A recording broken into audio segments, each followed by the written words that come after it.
I'm running away from the past I left behind. I'm looking for answers, but I'm blinded by the light. I'm lost in the music, and I stay here for the night. I promise I'll be gone in the morning, out of sight and out of mind. No blind, out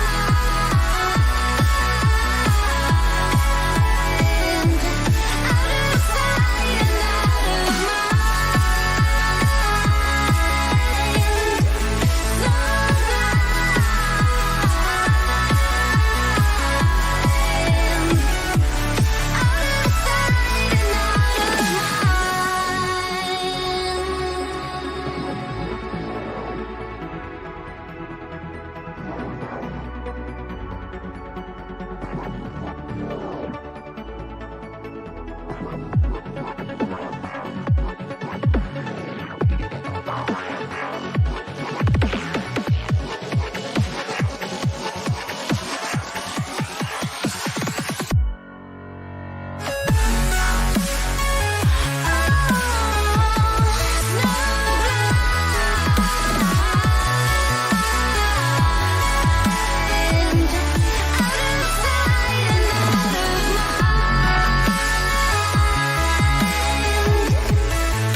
standing still.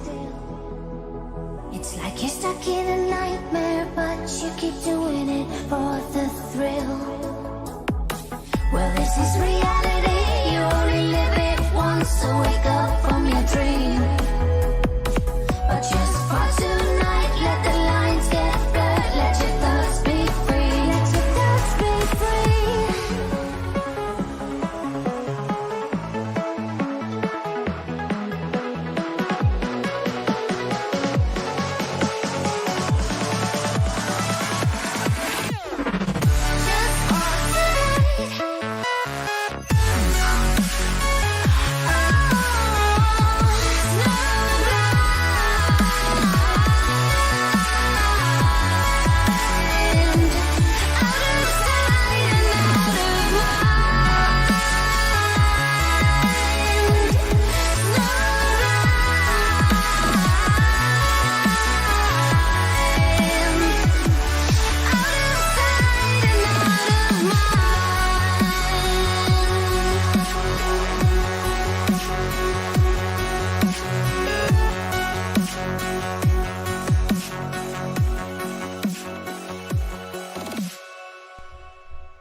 Hello everybody and welcome to the latest Elite FPL stream this evening with myself, Stevo, and I'm joined by a very special guest, and I'm really looking forward to speaking to Gary. It's FPL Have a Beer. I want to get this out straight out the way. I just want to say a massive thank you to Alex Volo. I keep forgetting every single bloody week to thank him for the thumbnail work, but I'm saying it right now while it's on my mind. Thank you, Alex. Your work is very much appreciated. But we're not here to talk about Alex Volo now. We're here to have a conversation with the legend that's come out of the woodwork from absolutely nowhere. It is Gary, aka FPL Have a Beer. Good evening, Gary.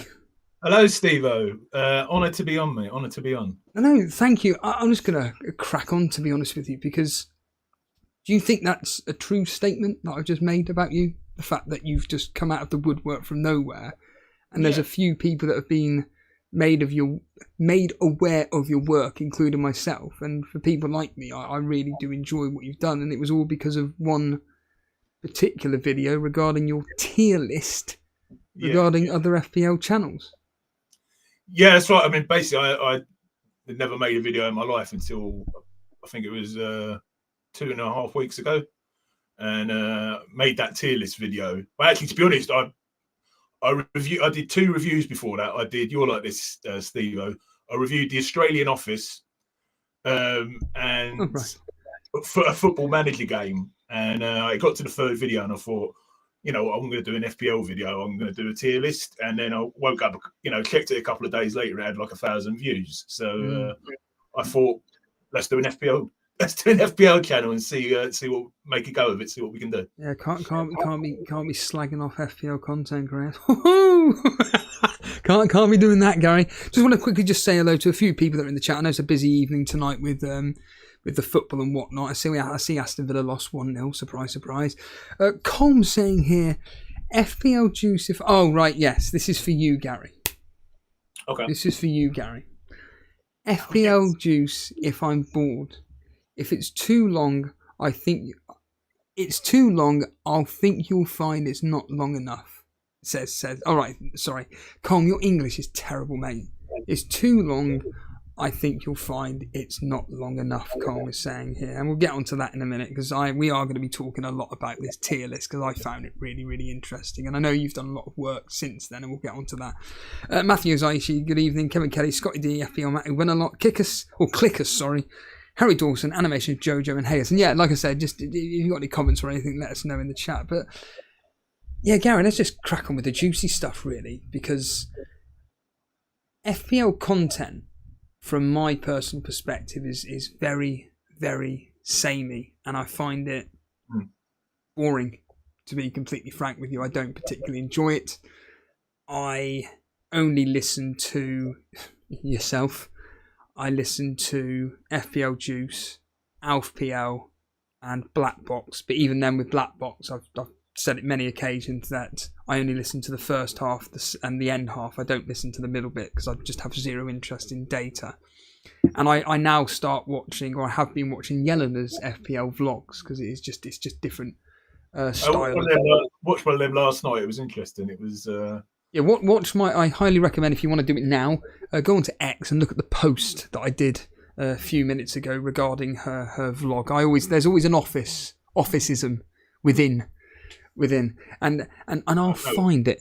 So, and she did a classic one in this particular video. But anyway, yeah, I'm not a big fan of it. But based on your video that I listened into, you do seem to consume quite a lot of content, or am I being misled by your tier list video? Well, I've been watching FPL for content since before Andy Let's Talk FPL started. I mean, you're going back to like Granville and Mark when I started listening. Yes. So I don't listen to all of that stuff that I reviewed in the video every week, but I've listened to it all at some point over the last 10 years. I mean, I'm probably like a short video a day, maybe a couple of podcasts a week now,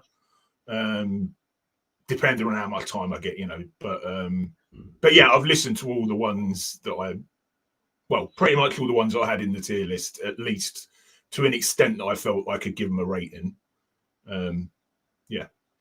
Because it's people like FPL Fran, who a lot of people said in the comments I should have included, but I'd never watched the guy. So, trying to give my opinion on something I hadn't watched, is probably controversial enough.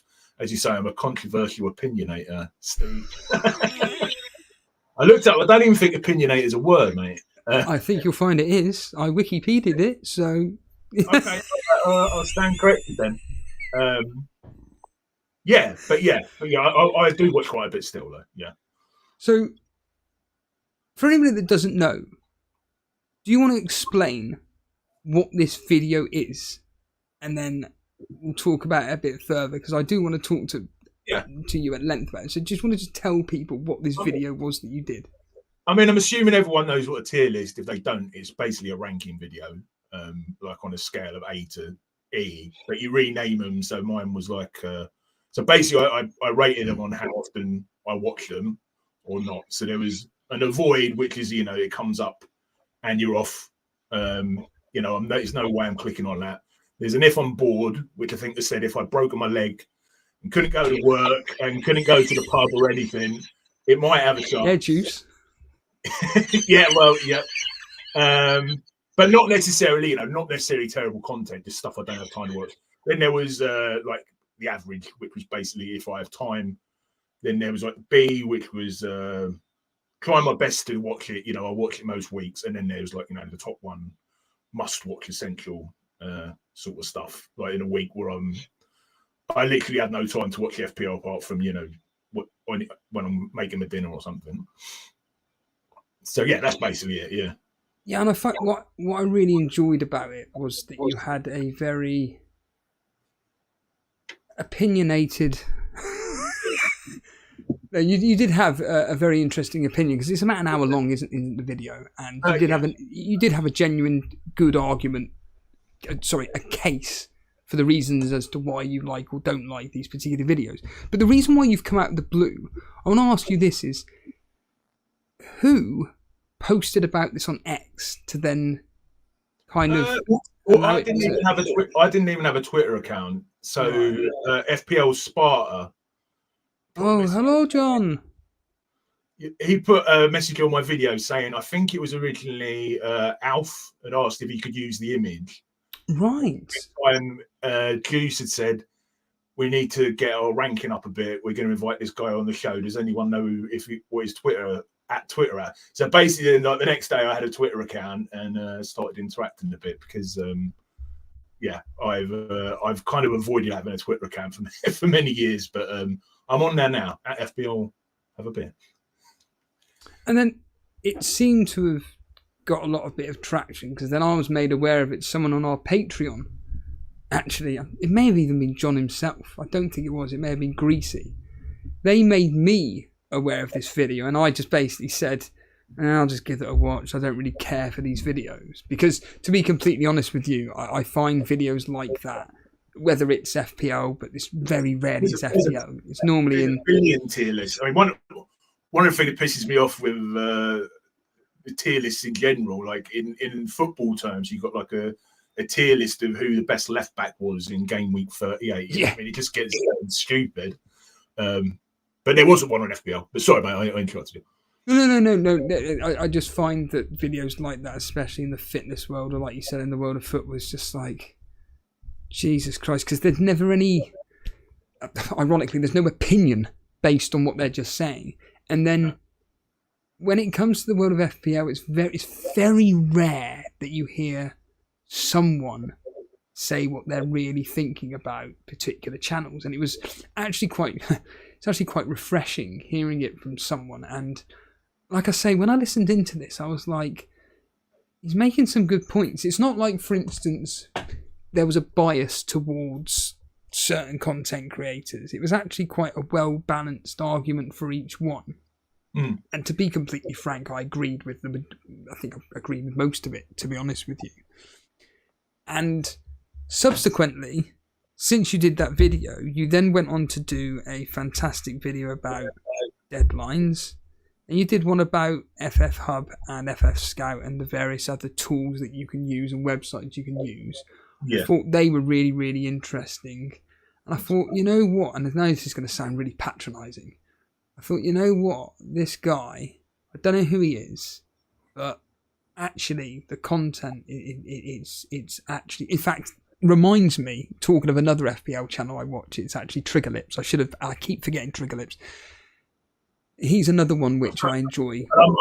I'm supposed to, what's the word? You know, when you got to follow up, you had him on last week and it's like, how can you follow up on Trigger Lips? Do you know what I mean? It's because he is another one with a very strong opinion about things, and your video is going to remind me of that. It's a very relaxed look at whatever subject matter you're tackling. Then once you did those videos, you then went on to start doing what you're now going to be doing for the foreseeable future, which is interviews with whoever in the FPL content creator space, talking to them about FPL, but more specifically, mental health. And that's why I think I gravitate towards your work and resonate with it, because you do talk a lot about the mental health aspects of FPL, what it can do to you. And I have to say, Gary, these interviews have been absolutely fantastic. Has there been anything that has stood out for you which has come out and you've gone, yeah, that actually makes a lot of sense for me? One of them for me was with FPL MV, And I've literally just said that, and I've completely bloody forgotten what it was. You cannot make that up, could you? But it was, don't use other people's thought processes to make your own mind up. Use your own thought processes, because at least that way you're going to be, whether you're happy or sad about the outcome, at least you know it's down to you.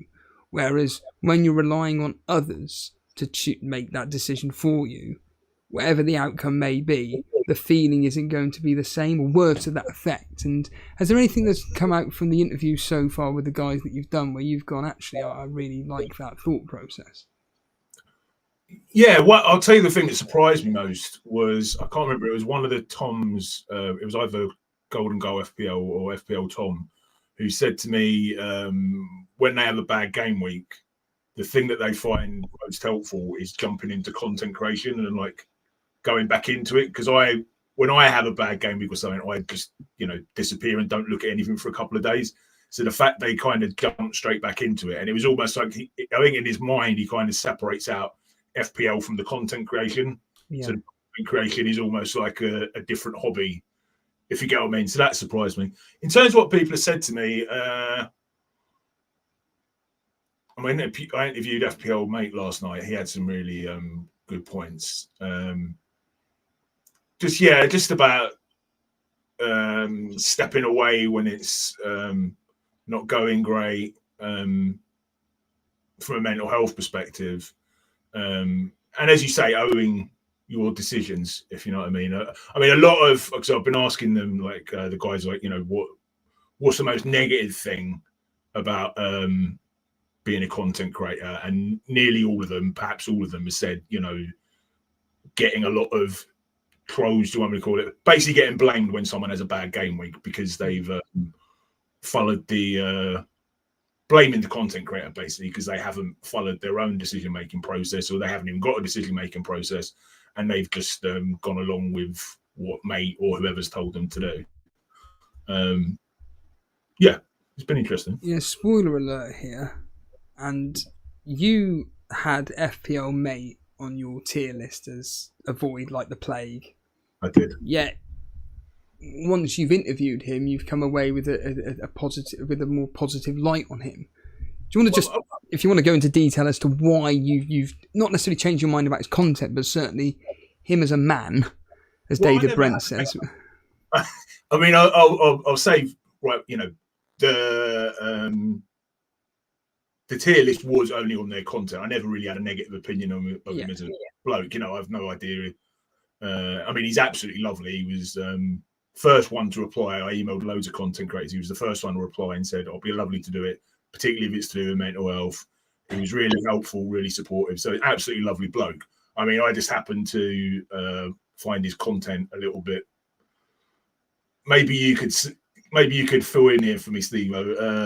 Geared towards a younger audience, shall I say? Yeah. I found it not that great. So I was kind of like wondering if he was going to bring it up.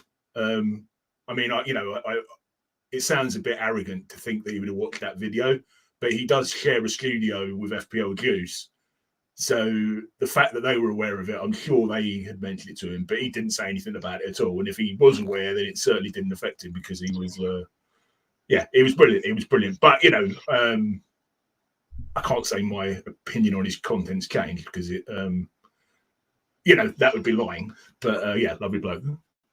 Alf saying, have you got me on another screen, Gary? Because it's coming back through as. I do, but there's no volume. Just mute it.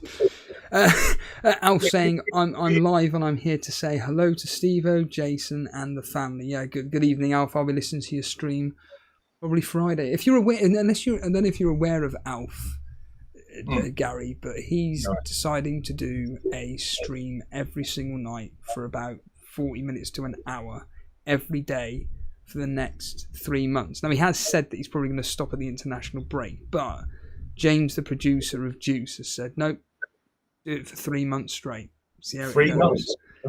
Every single night. Now, I've already spoke to him privately, but I can say it out loud. I'm not going to say anything slanderous. I said to him, in fact, Boona said it last night to him. I said, aren't you suffering from burnout? Because it's very, very, because I did it a few years ago. I went live every day for like 2 weeks or something. It just got to the point where I was just like, what the fuck am I doing? Well, I don't know if what's the purpose of the exercise? I don't think it's an experiment. I think it's just for him to start kind of seeing if he can potentially get traction from the FPL community. Because Guinness Book of Records, how many FPL stream days you can stream in a row or something like that. Well, Elite FPL have got that title so far. That's that's an unofficial record that we have. But he's level with us tonight. I believe this is his 14th day today. Maybe beating it by 15. But there's no real purpose. But the thing is, and you do talk about this on your interviews, and it's always, these are the questions that I like delving deep into when it comes to like the world of YouTube and how it works and whatnot. Because I'll be honest with you, Gary, some of your guests are a bit coy about it, but I'll be honest with you. Yeah, I'm looking forward to. I heard you say on your on one of your videos the other day it's going to be 3 hours when they get you on. Yeah. but Tom Golden Goal Tom made and I'll be getting him on the show as well. Is that he said words to the effect of, and it's true, you're fighting against an algorithm.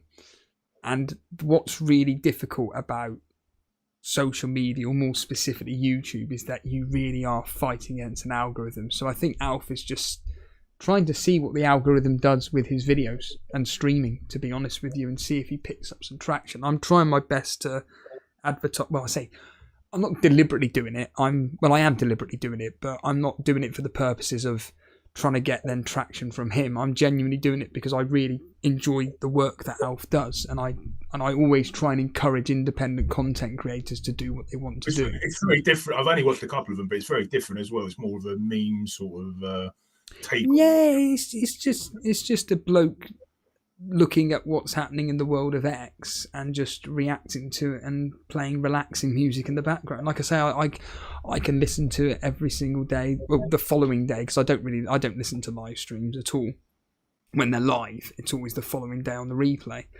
But I in answer to your question, why is he doing it? Like I say, I think it's just to try and get into that algorithm to see if it gets pushed. The problem with YouTube is that it takes about a year. So Alf, if you're actually, well, you won't be listening, but Alf, if you listen back on the replay, you're going to have to stream every day for 360 every day, looking at memes until YouTube go, oh, we may start promoting his stuff unofficially. It's grim. Good evening, Firetog. Good evening, Roberto Heggis, Madeline Tudor, USF, Michael Swellen. If anybody is brand new around here, like UTD, doesn't like the intro. Apparently it's the longest intro ever. Trust me, if you were to come here on Sunday, that would have been a long intro. But that was Jason's own personal song, which was absolutely brilliant.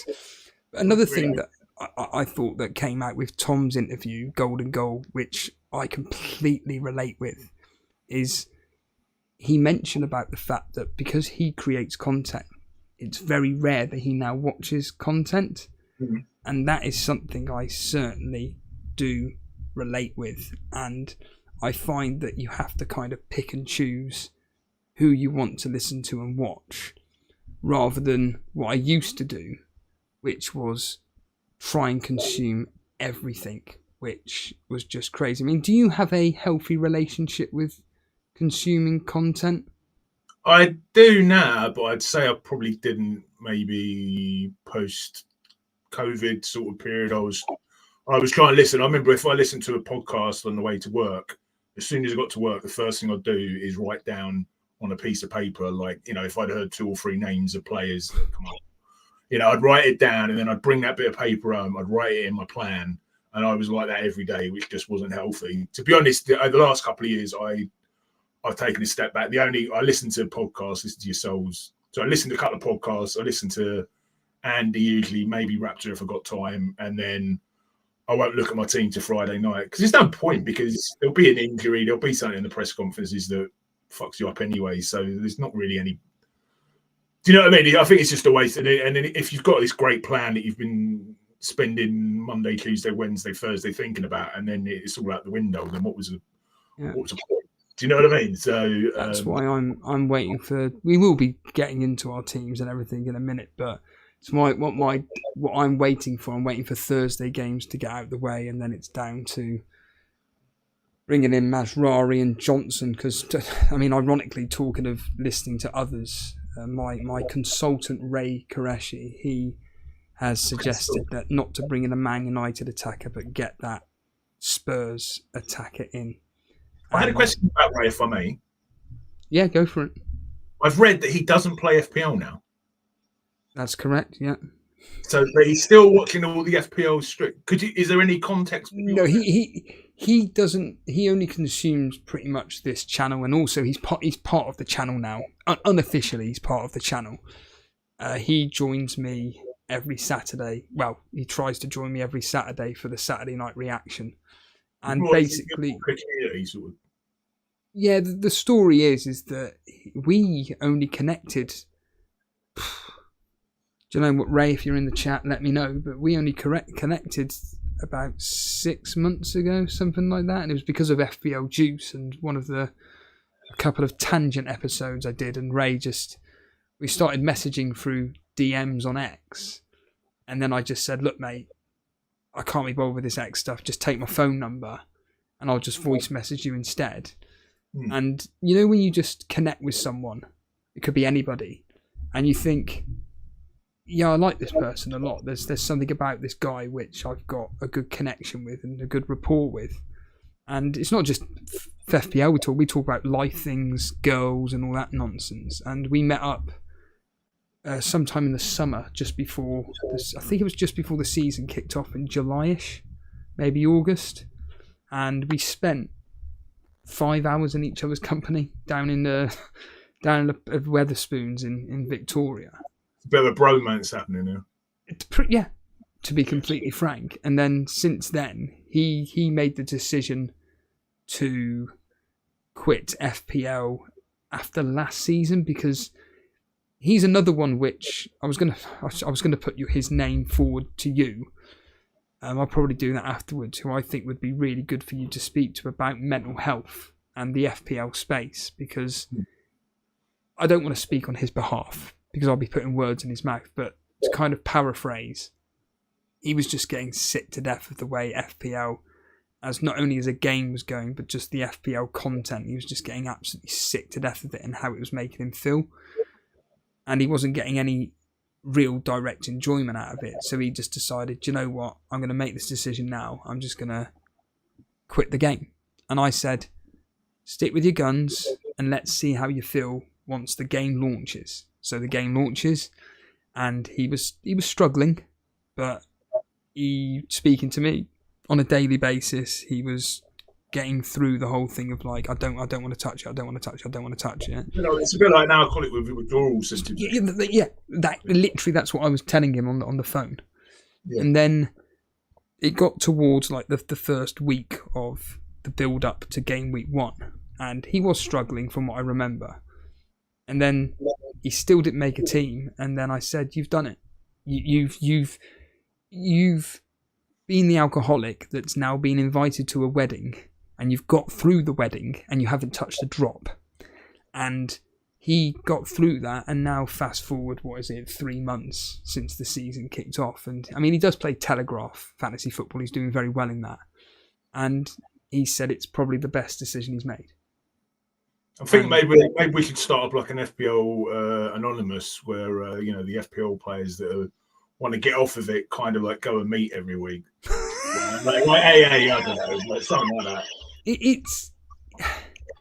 I still think that he could have continued playing the game.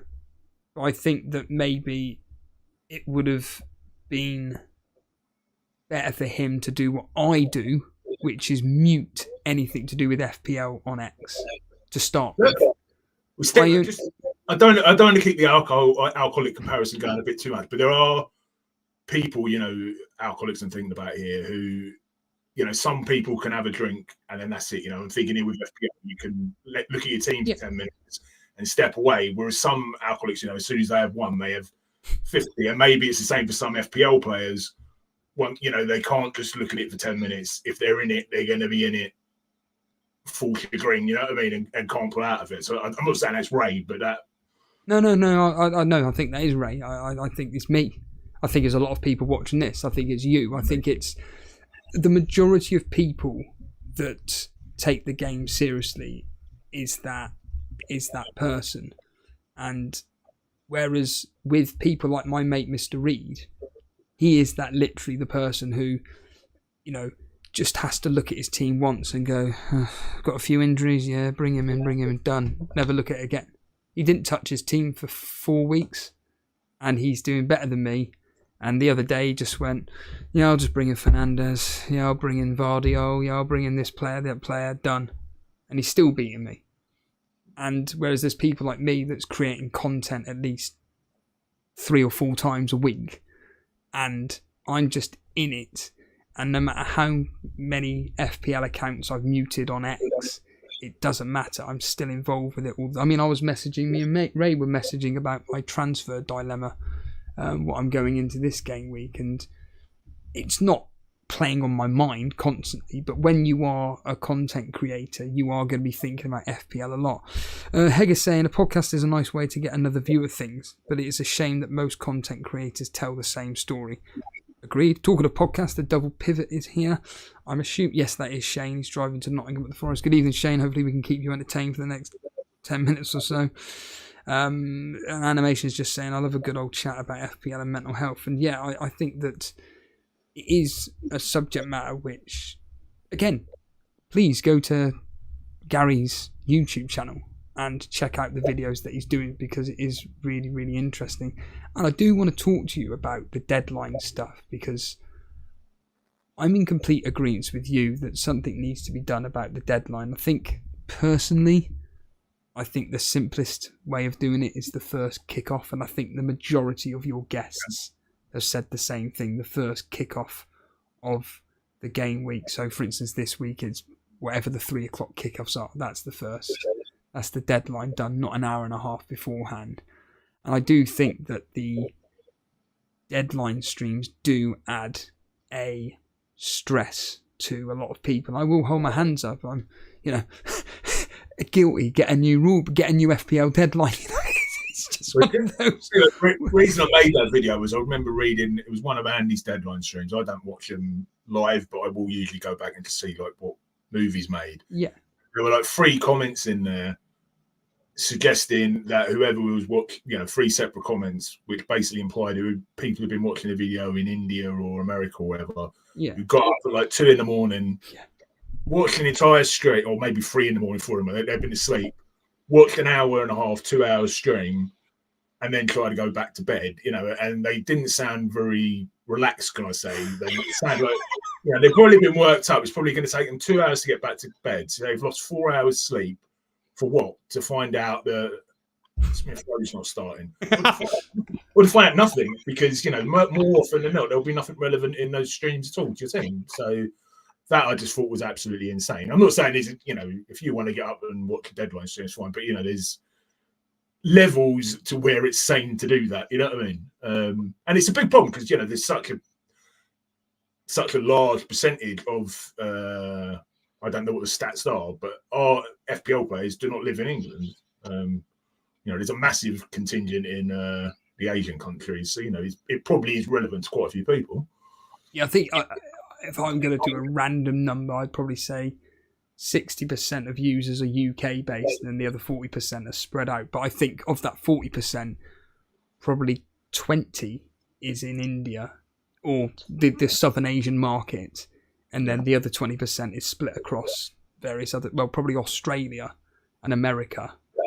And then a few countries around Europe and whatnot. And it is interesting hearing the opinions of other people when it comes to the deadline streams and what they think. And again, let us know in the chat what you think about deadline streams or just the deadline in general. But from my point of view, I certainly think the deadline to kick off, is that the same opinion of you? I forget what you said. I think it should go to kick off. It was funny last night when I was interviewing FPL Mate, I basically was trying to plug a few of my videos. And I said one of my videos is about basically don't like watching deadline streams, which is a bit funny saying that to a guy who basically probably makes yeah. a couple of £100,000 a week out of deadline streams. He did say, as I said, he was lovely, but yeah, I think they should bring it up to the. I mean, I don't think there's an ideal solution, but I think bringing it off to the first kickoff is as good as there's going to be. And they used to do that like in the Sky version, didn't they? I don't see why they should do it. Any other solution like bringing it forward 24 hours just seems stupid and will probably cause as many problems as it would solve, because then people are going to just be looking at the training photos and stuff, I guess. Well, even if, I mean, if that was to happen, I think they broke this up on Juice. It would be, so you would do it on a Thursday evening when the Europa League games are still happening, and there could be a Friday evening kickoff in the Premier League, but the deadline day is on the Thursday. I just think, that would just. I mean, it'd be a bit midnight on the Thursday, or I mean, you're gonna have to stay up until after the Europa League games. You know, then people in England are gonna have to stay up until. I mean, I know most of us are awake at 10:30, 11 o'clock at night anyway, but I don't really want to be making my FPL decisions then. I did. It's not. I don't think there's an easy solution to that question. But whatever the solution is, it's not what it currently is. I don't think. No, I think putting it back an hour and a half, where they're bloody doing, is just absolutely madness. It's just, like you say, the further they put it back, actually, the worse it is for people's, ironically, their mental health, because they're going into major panic mode about, but what if this particular player doesn't start? Oh my God, I need to know the information immediately. Well, I'm sorry, mate, but your deadline is actually 6 hours before the games kick off and whatnot, and you're going to have to make this decision now. I think it's just going to make people's mental health worse. I do want to talk to you also about the fact that you say you've been consuming Andy's stuff since the start. Very similar to me. I was probably a year and a half, maybe 2 years into his YouTube, so probably a year and a half. But I'm glad you mentioned Mark and Granville, because I know for fact, because you always say this on your videos about the fact that you're unaware of FPL content around before Andy. Well, I can tell you what it was. It was Mark and Granville was a podcast. Who got the assist? They were around just after Mark and Granville. They put a flag in the sand and did one. And I believe... I've never actually seen them, I'll be honest. No, they've been going on for, I'm going to guess, 10 years minimum. Minimum. Got to be longer, though. And then I think, and I keep forgetting the bloody name of them. They're two American guys that do a podcast. They're really popular. I can't remember the name of it, but I know the guys you mean. Yeah, they've both got big beards. Someone let us know in the chat. Yeah. But I think they've been around for quite a while as well. But certainly from a podcast perspective, I mean, I'll ask you, when did you start knowing about podcasts and listening to podcasts? And I don't mean FPL, I just mean in general. What was like the first podcast you were listening to? I don't really listen to podcasts outside of FPL, to be honest. I mean, I like I mean, it's another. I'm a geek I'm a bit of a politics geek, so I listen to a few politics podcasts, but that's only been like the last couple of years. I guess I listened to general football podcasts, but up until 3 or 4 years ago, the only podcasts I would listen to were FPL. Really, you know, it's difficult to find time to listen to other podcasts. But now it seems like I'm saying this as someone who's just started their own channel. But it's like everyone and their nan or their dog are doing a podcast now. Do you know what I mean? Yeah, there's an amazing post that Nick put up from Juice regarding a comedian who does this amazing sketch of people that are guests on podcasts. I'm not going to do it any justice, but if Nick can ever find it and send it to me, I will happily pass it on to you, because it just sums up my feelings about just the word podcast. But certainly for me, when Mark and Granville did it, I was part of the Fantasy Football Scout family, shall we say. I was one of I wouldn't say I was like up there in the most popular people like Trigger Lips, for example, or as he mentioned, Monchi, and all these other Lego Marnie and stuff. But I was kind of like in that middle ground where whenever I usually made a point, people would be like, no, this guy actually is quite a reputable reporter or newsbreaker, if you will. You were trusted. Yes. And I do remember when Mark and Granville decided to put a link to their podcast at the time. This would have been about 2012, 2013, roughly. And I'd always listen to it playing Call of Duty Black Ops Zombies. So what link do you mean on YouTube? No. This was like a link to some like SoundCloud. Okay. I think it was SoundCloud. And their first podcast, yeah, sorry, I get you. Yeah, they put a link to SoundCloud or whatever, and what I loved about it was the fact that they were just two blokes chatting to one another in audio format. And I remember like thinking, God, this is so new. This is so different, because I'm at home on Facebook writing these huge long reports about what's going on our mini league and everything. But these two, they're chatting about it, and they had that guy called FPL Greybeard, I think it was. And he'd always captain the player on the final the final match of the game week. It didn't matter what it was. He'd always in fact, I think it was usually always captain the Monday night player. And there was always this famous one where he captained Clint Dempsey, and everybody was like, "You're an idiot. What are you captaining him for?" on the Fantasy Football Scout site. And I think he popped up with a hat trick, I believe, for Fulham. And everybody was just like, Christ, the Monday night captaincy is real. Always captain the Monday night player. And I always remember like the what do you call it? The sections, like the all aboard and all that. And there was something about it that was so charming and innocent, with just two blokes chatting. Fantasy Island picks. Yes. Stuff like that. It was more like you say, I don't know.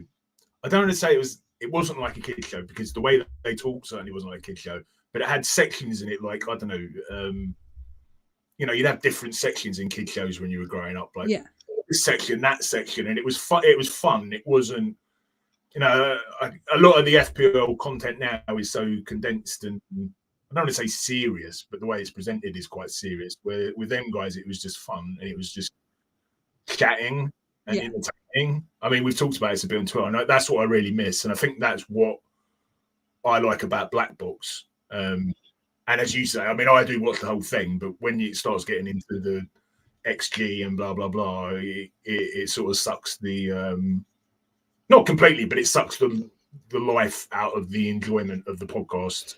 Yeah, because it goes on to a more formulaic conversation, I find, where it's me and Az are having a conversation about whatever, just having a talk about the weekend and stuff, and then it's, right, we now need to go into the stuff which is literally a script. We're just going to read off the information that's given to us and see what we think, and it just becomes like, I'm not really interested in this bit now. But then when they go back to talking about their score predictions and what they're going to do for the game week, it's, they're back to just talking like two normal blokes having a really interesting. And that's why I remember with Who Got the Assist as well, very similar thought process. That's what attracted me. I've been listening to you guys since the first lockdown. That's what attracted me to your channel, is it's entertaining. Do you know what I mean? I know you can sometimes go off on rants about The Office, or when you do or what happened to you when you used to work at Tesco's, but I find that fantastic. You know what I mean? It's like someone's having a conversation with me when I'm watching, not that I'm watching a PowerPoint presentation. Yeah, I do find with even me, when I listen into any content, the stuff that humanises the person in front of the camera, I think that once people can be like, fucking hell, he likes The Office, I love The Office, brilliant, he's doing an impression of Gareth or Tim or David Brent, this is great. Wait a minute, what's that? Steve-O's just started watching Game of Thrones. Oh, fucking hell, I love that TV show. Let's hear what he has to... It just humanises the person, and it kind of takes you on a different rabbit hole where it's like, I don't have to hear about whether Brennan Johnson or Fernandez or Garnacho were the best picks this week. I can just relax for 30 seconds. Steve, you know what I'm saying, but like, this is the first time we've ever spoken in the last half an hour. I feel like I know you. You know what I mean? Just watching your stuff for years. You know, it's almost feels like talking to a mate. You know what I mean? Without sound too comfortable. You know what I mean? Like, but I think that's a real compliment to the way the sort of content you make. Can I ask you something, Steve? Nah, people you can't. But when I subscribed, I believe you were on about 7,000 subscribers about 4 years ago. And you pretty much remained at that level for 4 years. Yeah. You think that's because of the unique style, and would you ever consider changing it to? So this is Jason. If you're listening in, can you come on and talk to Gary? This is more Jason's. Well, I have got the answer, but I love it when Jason talks about it because Jason's more knowledgeable about this field. But the truth of the matter is, because of the way me and Jason talk and are not willing to sacrifice being human, shall we say, YouTube doesn't like it, and it just goes back to the algorithm again. If you start going against the algorithm, it just goes like with Les Dennis. It doesn't want you. It doesn't want you swearing. It doesn't want you using the C word. It doesn't want you talking about certain things that are going on in the world. And me and Jason were kind of like, but if we can't talk about this and we're not getting much money from what we're doing, what's the point? Then what's the point in doing it? And it got to the point where I can't even remember now, to be honest, but we stopped monetizing this channel and we cancelled all our memberships. Again, someone in the chat will probably know this more than me, but I think it was like last year or something like that. And that's a big no-no from YouTube. If they give you the right to monetize, you must do it. Because we don't, it basically, as Jason says, pushes us to the bottom of the pile. Alex Vollo made a point about the thumbnail ideas that I give him, and he said to me the other day, he was like, and he was being genuine and sincere, he was like, but Steve, I don't want you getting shadow banned. And I went, mate, we already are shadow banned. It doesn't matter what you do. What does shadow ban mean, mate? Sorry. Shadow banned is essentially when the algorithm doesn't allow people to know you exist. And by the way, this happens on Instagram and TikTok a lot. So Instagram, TikTok and YouTube are the three main ones, but any social media really, where when an account is spouting off things that their platform doesn't like, it basically is just saying, well, you can say whatever you want, but no one's ever going to see it. And unless you're a proper die-hard fan of said person you're following or the channel that you subscribe to, the general population will not know you exist. Even your own subscribers won't exist. I know for a fact that I've had several people contact me and said, I don't even know you're live, and yet I'm subscribed and got all the notifications on. Wow. And because me and Jason aren't willing to play the game, unfortunately, hence why we're at we don't go up, we don't go down, we just stay exactly the same. You've got the loyal fan base. Yeah. But our community is just ridiculous. It's almost, I always keep saying, it's like a civil war. Our Discord, as Jason says, has overtaken our channel now. It's beyond, you couldn't make it up. Our Discord is very, very popular. And there's a lot of people in it that don't even know about this channel. Even when we advertise in there, they're just basically like, in fact, I've had it a couple of times where people have messaged me to say, why do you keep spamming the channel for? The general chat with this YouTube channel, it's like, and I just politely reply with, well, this is our Discord and this is the channel that we created for people like you. And they come back with, oh, sorry, I didn't know that. So you can go on the Discord, because I thought you had to be a member of the channel to sign up for the Discord. No. We allow anybody in it. Okay. So I most was a channel member for a while when you were doing YouTube channel subscription things. Yeah, so with Discord, most, not all, but most FPL channels, you have to be a paying member. We've just opened it to anybody, basically, and we allow a community to thrive under not necessarily strict leadership or rule, like a tightened hand or whatever, but we've got it down to a T where we don't get idiots in there. Basically, we've got a very strong crew of moderators who will get rid of the prats that do decide to come in and spoil the fun for a lot. And certainly with the Discord Hangouts, which essentially is just a voice chat channel, we get a lot. I mean, there was even this morning at, 6:30 this morning, I saw 5 or 6 people using the voice Hangouts. And it's incredible to see that somebody that Jason, to be honest with you, that got it on board, that he has created something almost like a monster. So with Game of Steve, I'm not meaning to blow up smoke up your arse here. I mean, you can slip me a tenner later. But the other great thing about the channel is, what other YouTube channel would actually have members come on and talk about their teams? Do you know what I mean? Yeah, like that, yeah. That doesn't exist anywhere else, as far as I'm aware.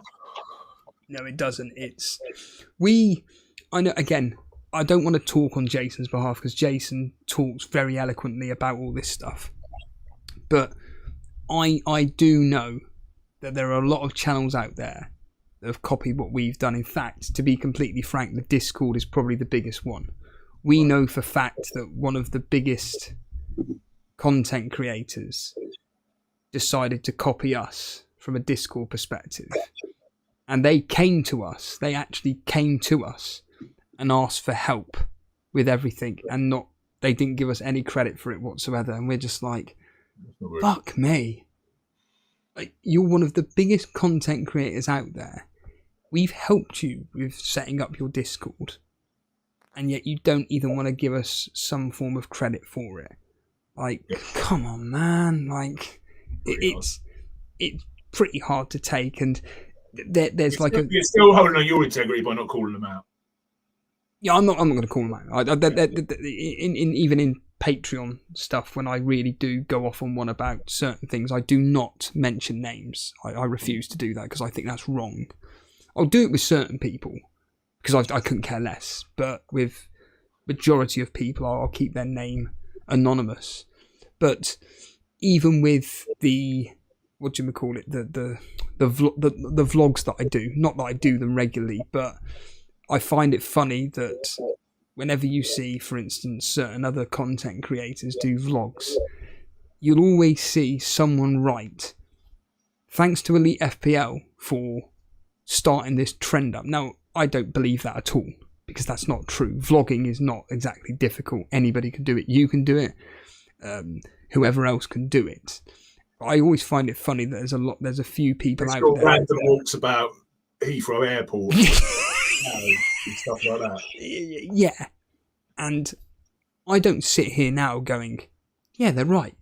They should accredit me for me starting. No, I couldn't care less if these people do these walkabouts. I just find it funny though that some anonymous person who I don't even recognise the name will write, "Elite FPL were the first ones to start doing vlogs." It's crazy, and I do think, like, in answer to your question about our channel.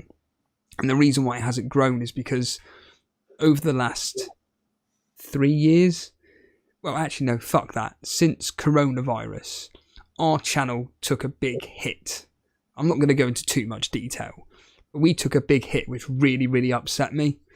And even to this day, it kind of just pisses me off that it all happened. And that really did hit us hard. It put a massive dent in our channel and really did create a massive civil war between certain people. And you know, me and Jason eventually had a massive open air. I think it was like about an hour and a half, because I went to the gym and Jason rang me and we had a full-on open conversation about everything that was going on this channel. And afterwards, it was like this huge weight off my shoulder. I was just like, I'm so glad I got that off my chest, and I would like to think the same for Jason as well. That was just after the coronavirus, and then because we've got, you know, everyday regular jobs and stresses from those jobs coming to life. I mean, in fact, I'll let the audience know now the reason why Jason isn't actually here, because he's ill. His daughter, unfortunately, is poorly, and she's brought the illness back to the house, and he's unfortunately very ill at the moment. And that's just life. And we always make this point that me and Jason do this out of the love for the people that tune in and watch our stuff. And we also do it because we enjoy talking about football and we talk about FPL. And we've been doing this for a very, very, well, I say a long time, 5 years, 6 years? And it's just ingrained in us. And I mean, even I'm going through a thing where I've openly admitted on Patreon that I'm addicted to creating content. And there was a stage where I just couldn't go without a day without doing something for Elite FPL. Steve-O, it was interesting when I interviewed FPL Mate yesterday, and I've said something, I don't know if I mentioned this before, I said to him, like, you get hundreds of comments on your videos, you must, like, ignore them all. And he was basically saying that he goes and reads everyone. I think I did mention this earlier, but it was basically he's still getting that dopamine hit for when the video has a comment on it. I mean, I've only experienced it for the last 2 weeks, but, you know, there is something you could still, and you know, I think I've got a good bullshit detector. I don't think he was just saying this. You can tell that despite the fact that he's got 250 or 214,000 subscribers, he still literally gets a buzz every time from that interaction. You know what I mean? And I think it can be a bit addictive. Yeah, I was very addicted to creating content, whether it's for this, whether it's for Patreon, whether it's for the Total Steve-O stuff, whatever. It was becoming a bit of a problem, and I just spoke to Ray about it, and we came to a conclusion for this is before this season started, and I said the biggest thing that me and Jason need to do is stick to a schedule, no matter what, because that's another thing, Gary. YouTube love a schedule. Make sure you're doing the same content every single week at exactly the same time. Alex Vollo made this point that make sure that your thumbnails are in line with the same thing. We then go make sure that we do our Saturday night reaction, but Ray's made this point and I made this point that I'm not solo streaming ever again. Solo streaming, unless it's absolutely necessary for me, I will not do it anymore, Gary, because it just destroys me. I find it... I've heard you say how much you hate it. Yeah, it's difficult because after about half an hour of chatting, and it's... what the hell do I talk about now? And when you are a very, very, very small channel like this, and the comments are slowly filtering through, and you've kind of covered everything, it's like, I don't know what to talk about. I don't know what to do. As Ricky Gervais says to Patrick Stewart in the outtakes, I just don't know what to do.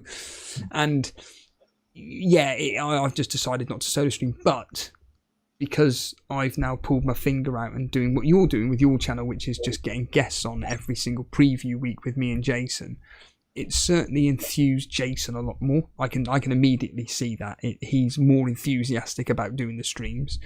For Saturday night reactions, I'm extremely grateful that Ray joins me, and if he can't join me, it'll be Shane, and then if he can't join me, it'll be whomever decides that they want to come on, and they're more than happy to join me on they have to be on camera as well. To your emergency list if you... Well, no, this is the thing, like, I'm not saying that because they're talking of a tier list. I don't go, right, this person's number one, and then they just keep dropping down. I always make this point where it's just, I'm just like this in life. I mean, there was a woman recently that got annoyed at me for basically, because she wanted to go out for food, and I was just like, just message me whenever, just let me know. And she was like, but what do you mean by that? Why do you keep saying it? It's just like, well, we live in a day and age where we can message on any form of platform possible.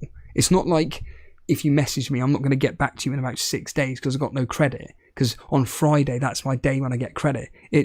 I've got unlimited access to messages. Just send me a message when you want to go.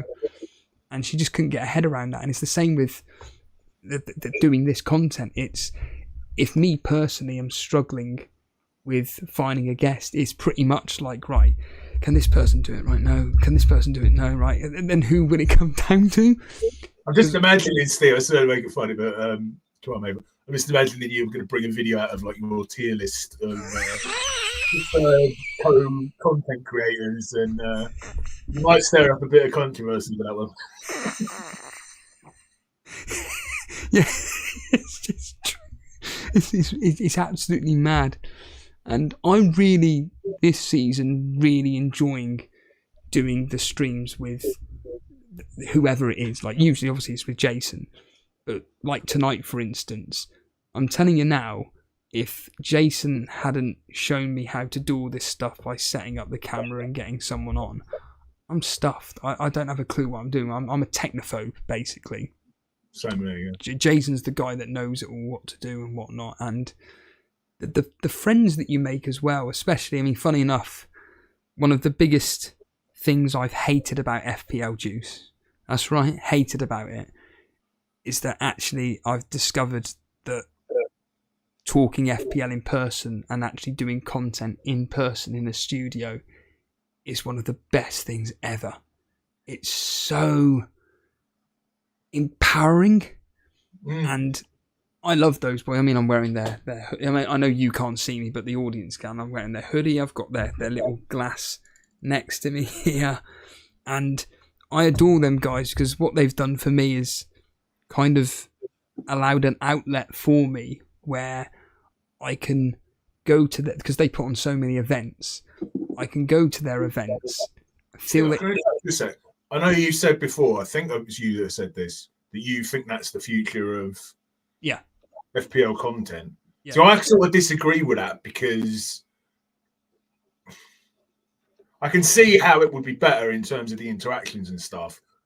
As we've kind of been saying, FPL content is kind of actually heading in the other direction of not being entertaining. So I can imagine that FPL Juice as a show could become very successful, but I don't see that the way being. Oh no, what I meant was regarding, I think you've misunderstood. I meant content being in-person based. So it's no coincidence that now FPL Mate does a podcast in the studio. It's no coincidence that now Harry does it in the studio, all in the same one mind in the Launchpod studios, but they do it there. You've got Raptor, he does his own thing in the studio.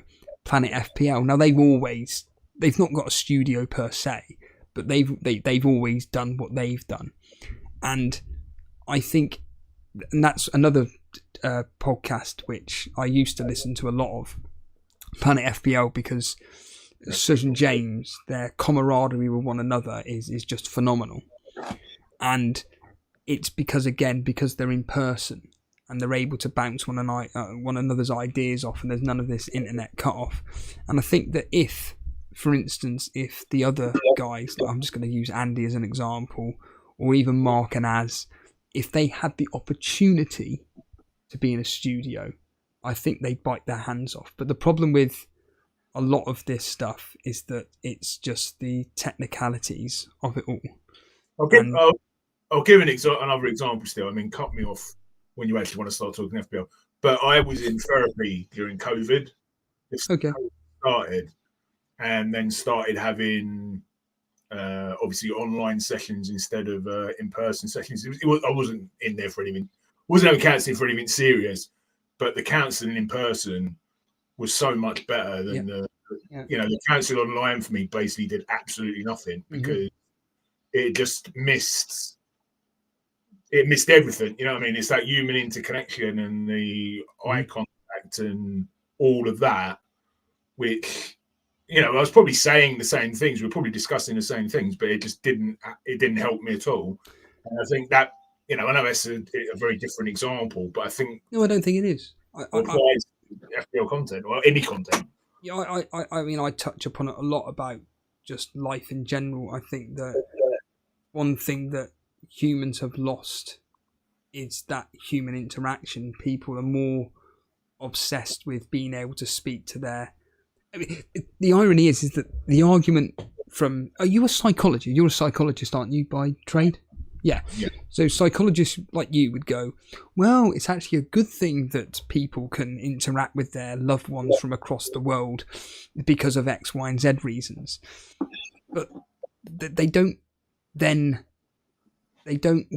try and make an effort to make human connections with people they're actually in direct contact with. So I see it a lot at my place of work, where a lot of people are more interested in having FaceTime conversations than just talking with their colleagues. And there's this, there are some which clearly have withdrawal symptoms when they are not having interactions on a phone. I can see it. It's really, really worrying. And even when certainly the ones which I come across, which are usually the ones in their mid to late 20s, that's, in my opinion, the worst age range that when I've dealt with a lot of people, usually the people in their mid to late 20s are the worst. Their attention span has vanished into thin air. I have a friend, Steve-O, and she's not in her mid-20s, she's in her late 30s. I'm not going to name her, don't name her, guy. And she now sends me the voice notes. So don't get me wrong, there's nothing wrong with the voice notes. But I've not had a phone, which she's my best friend pretty much. And we have not had a telephone conversation pretty much for 2 years because she just wants to send me the voice notes. And she'll send me a 10-minute voice note and then say, I've not got time to talk. Or she'll send me like 3 10-minute voice notes in a row. And then say, I've not got time to talk. Is it you just don't want me to reply? Do you just want to rant on, No, I think I can answer. Well, I say I can answer. I can't answer on her behalf. I can answer from my point of view. Yeah. I think that, again, this is a conversation that's so deep, and intertwined with everything. I think that everybody is so busy with so many different things that, from my personal standpoint, I just find it easier to voice message people. I'm definitely not a texter. I cannot stand texting. I cannot be walking down the street or standing still texting someone unless it's absolutely necessary. But the voice messaging, I can just walk down the street chatting absolute twaddle to usually my brother or Ray about whatever it may be, and that's it, done. I find with a phone call, it's more of a, I've got to sit here, lie on my bed or sit in my chair, chatting away on the phone, watching whatever while listening into this person, even having a perfectly normal conversation. But you're contradicting yourself there, because that is the interaction. You don't want to interact. You want to send. No, but I'd rather, this is for me, I'd rather be watching something than actually talking to someone. So it's very rare that, I do voice messaging occasionally when watching football, but most of the time it's always just when I'm doing some driving, for instance. You wouldn't be able to talk on the phone. Say that again. You say it's times you wouldn't be able to talk on the phone because you do. Yeah, that's basically it. Yeah, I can't really talk on the phone. In fact, the other day, prime example was when I was walking around the park, and I was actually voice messaging Alf. And then, this is a bizarre one. So I was listening into Alf's stream from the day before to then voice message him about something about the stream, for then him to phone me.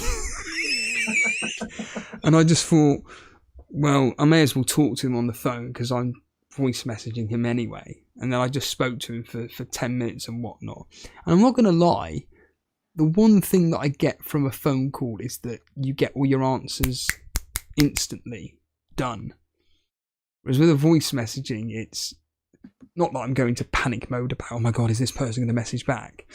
But certainly it is this, right, I'm not going to get an answer until whenever this person's ready to voice message back. And I just think that for some people, the phone call now is more for something really important because of the whole. I'll be honest, I do have my phone on silent only on most of the time, and I only answer. So do I, yeah.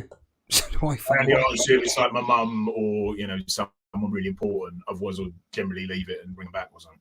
Yes, yeah. Good evening, Wade, Shagair, One Life Soccer. Good evening, Bobby Whitby. Good evening, Buffy Rent Free. Good evening, pal.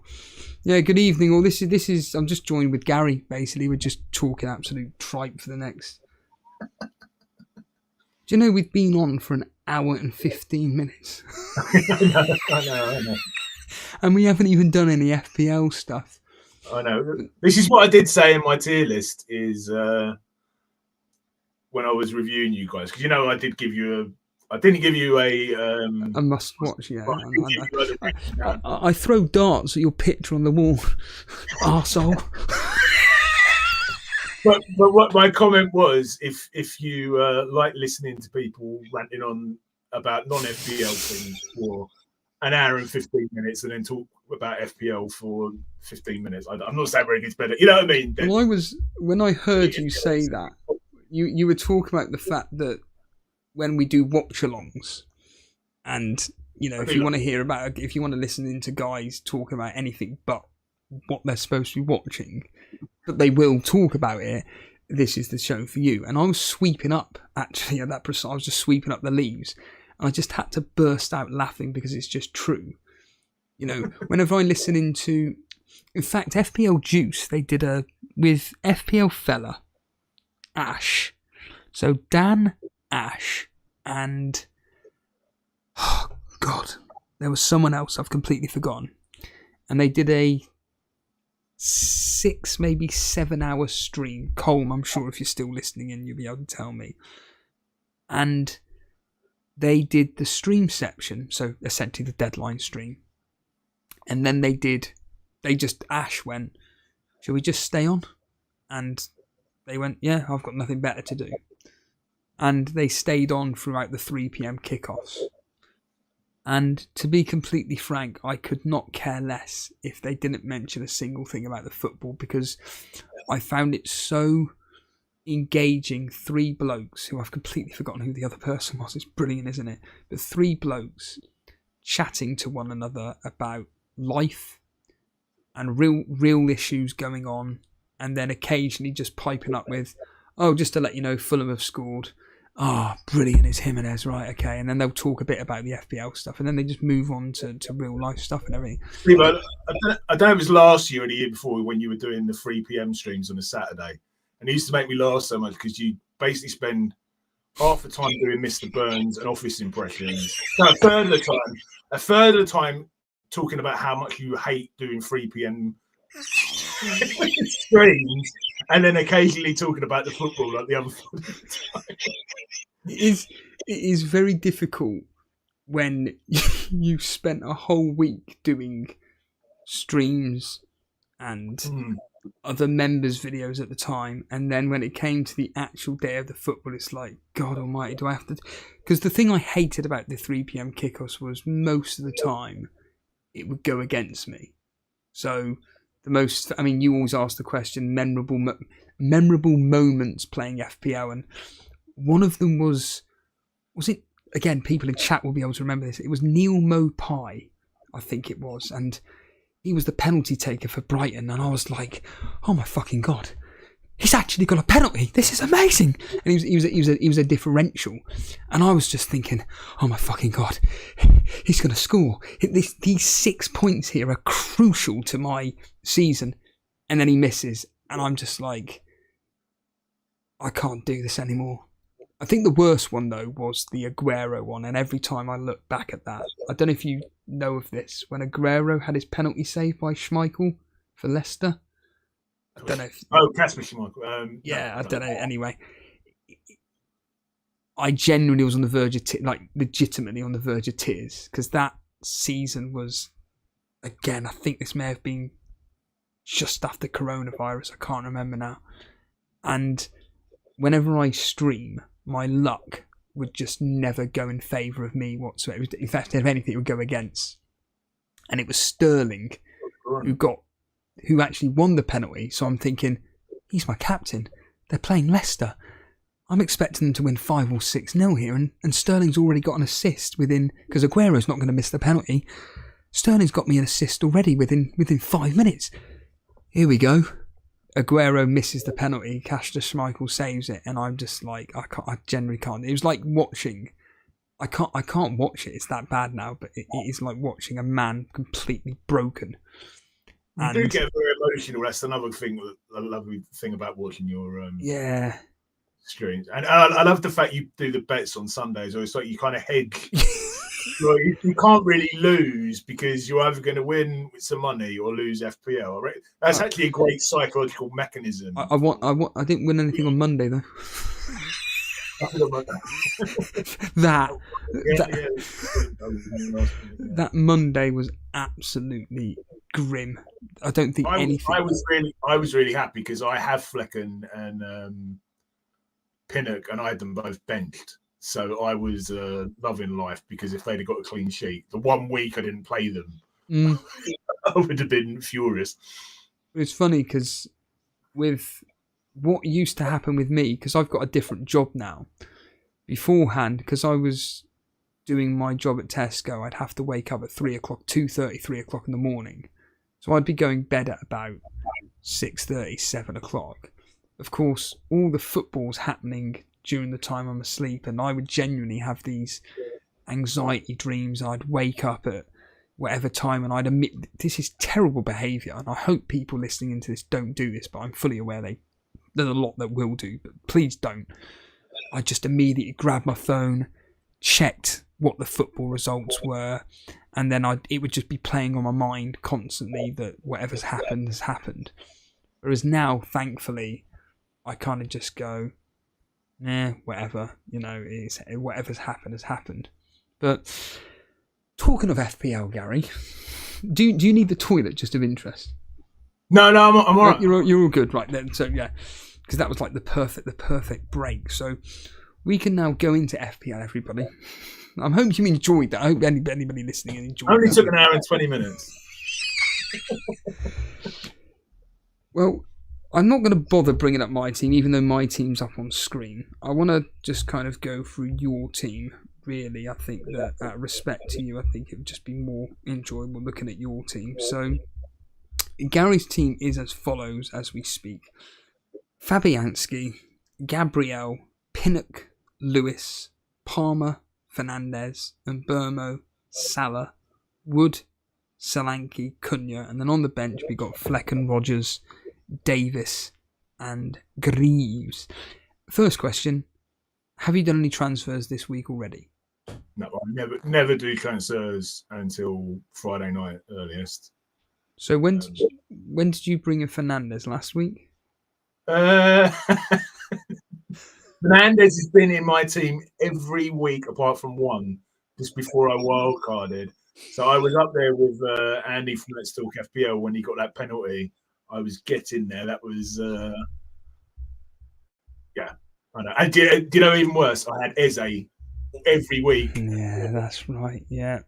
And that's why, ladies and gentlemen, I'm with 5 million in the world too.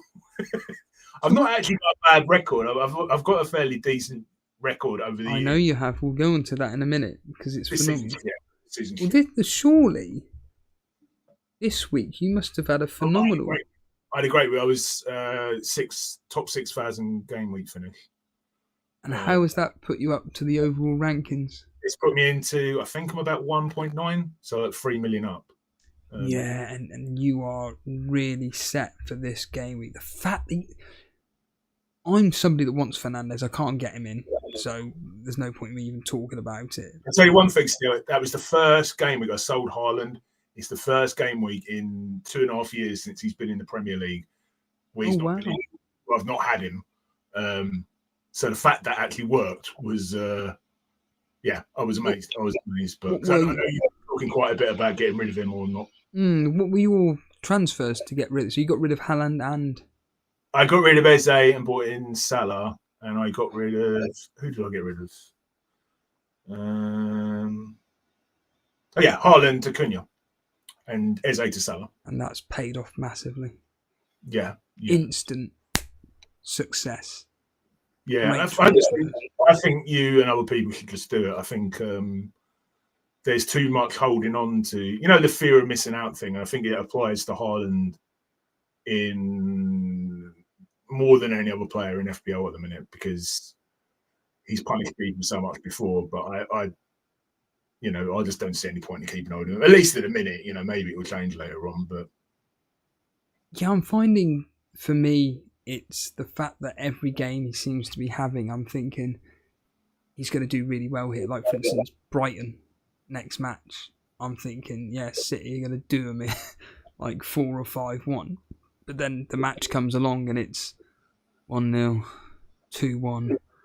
And then obviously last night, them losing 4-1 is... The questions are now coming out that are the likes of Man City missing Rodri and KDB that much. Now, obviously, KDB's back.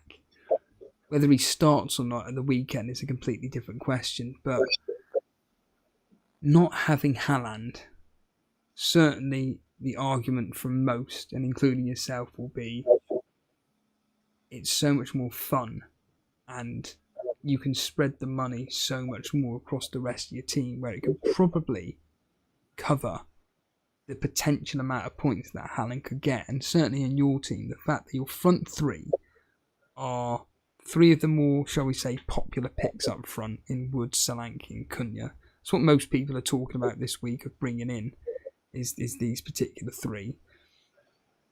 You've got Palmer, Fernandes and Burmo and Salah, which are just almost the perfect midfield 4.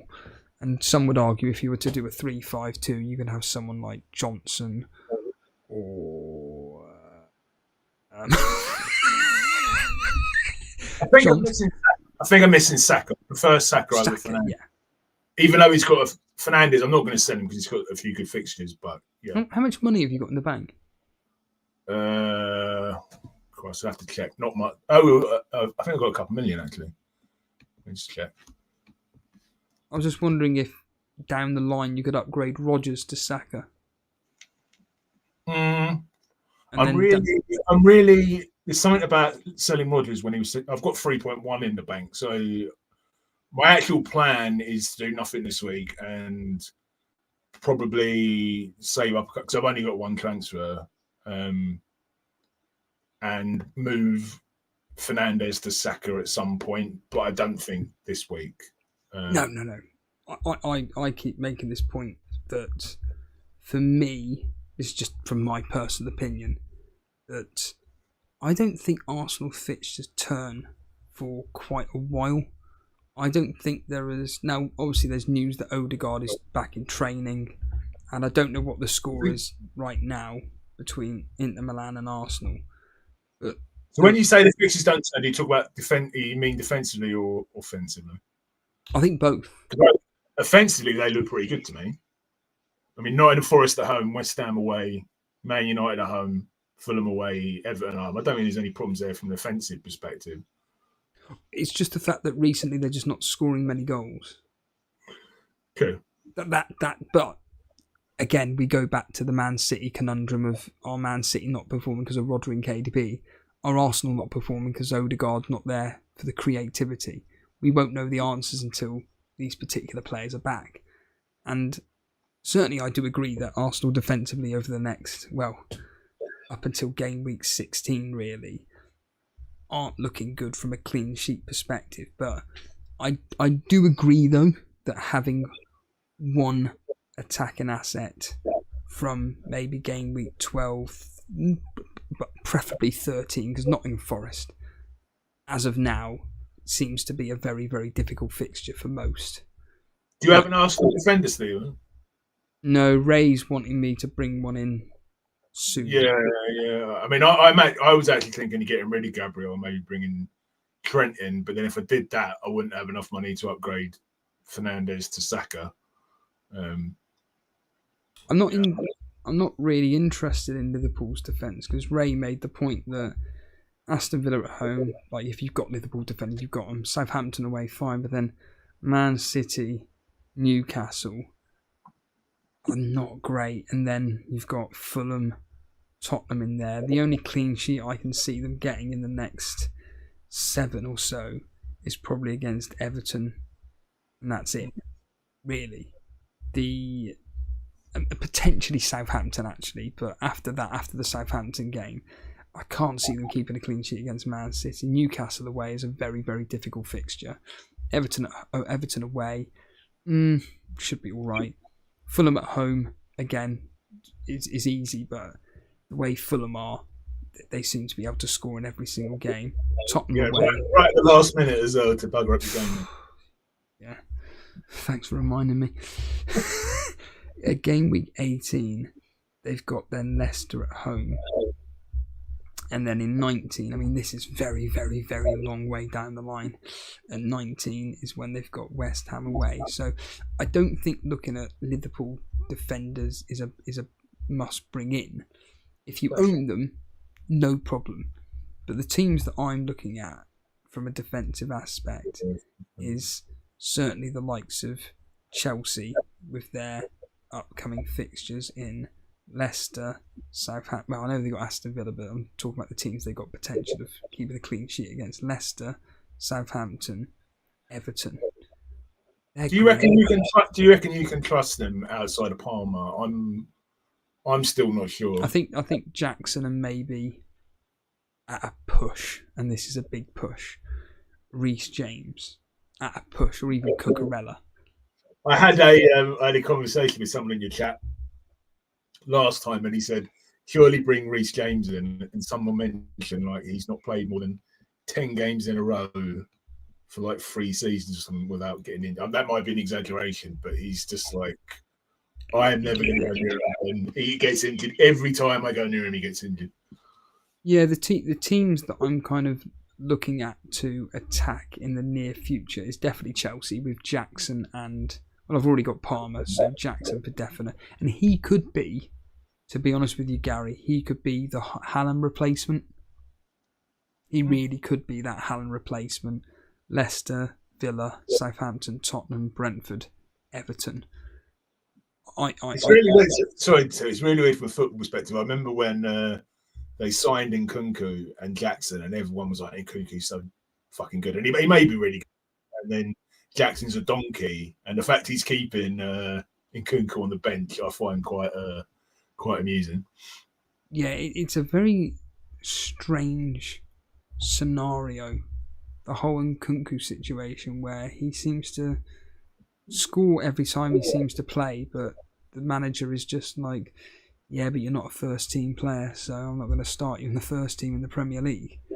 It makes. Do you reckon because of the injury last year, maybe they've done one?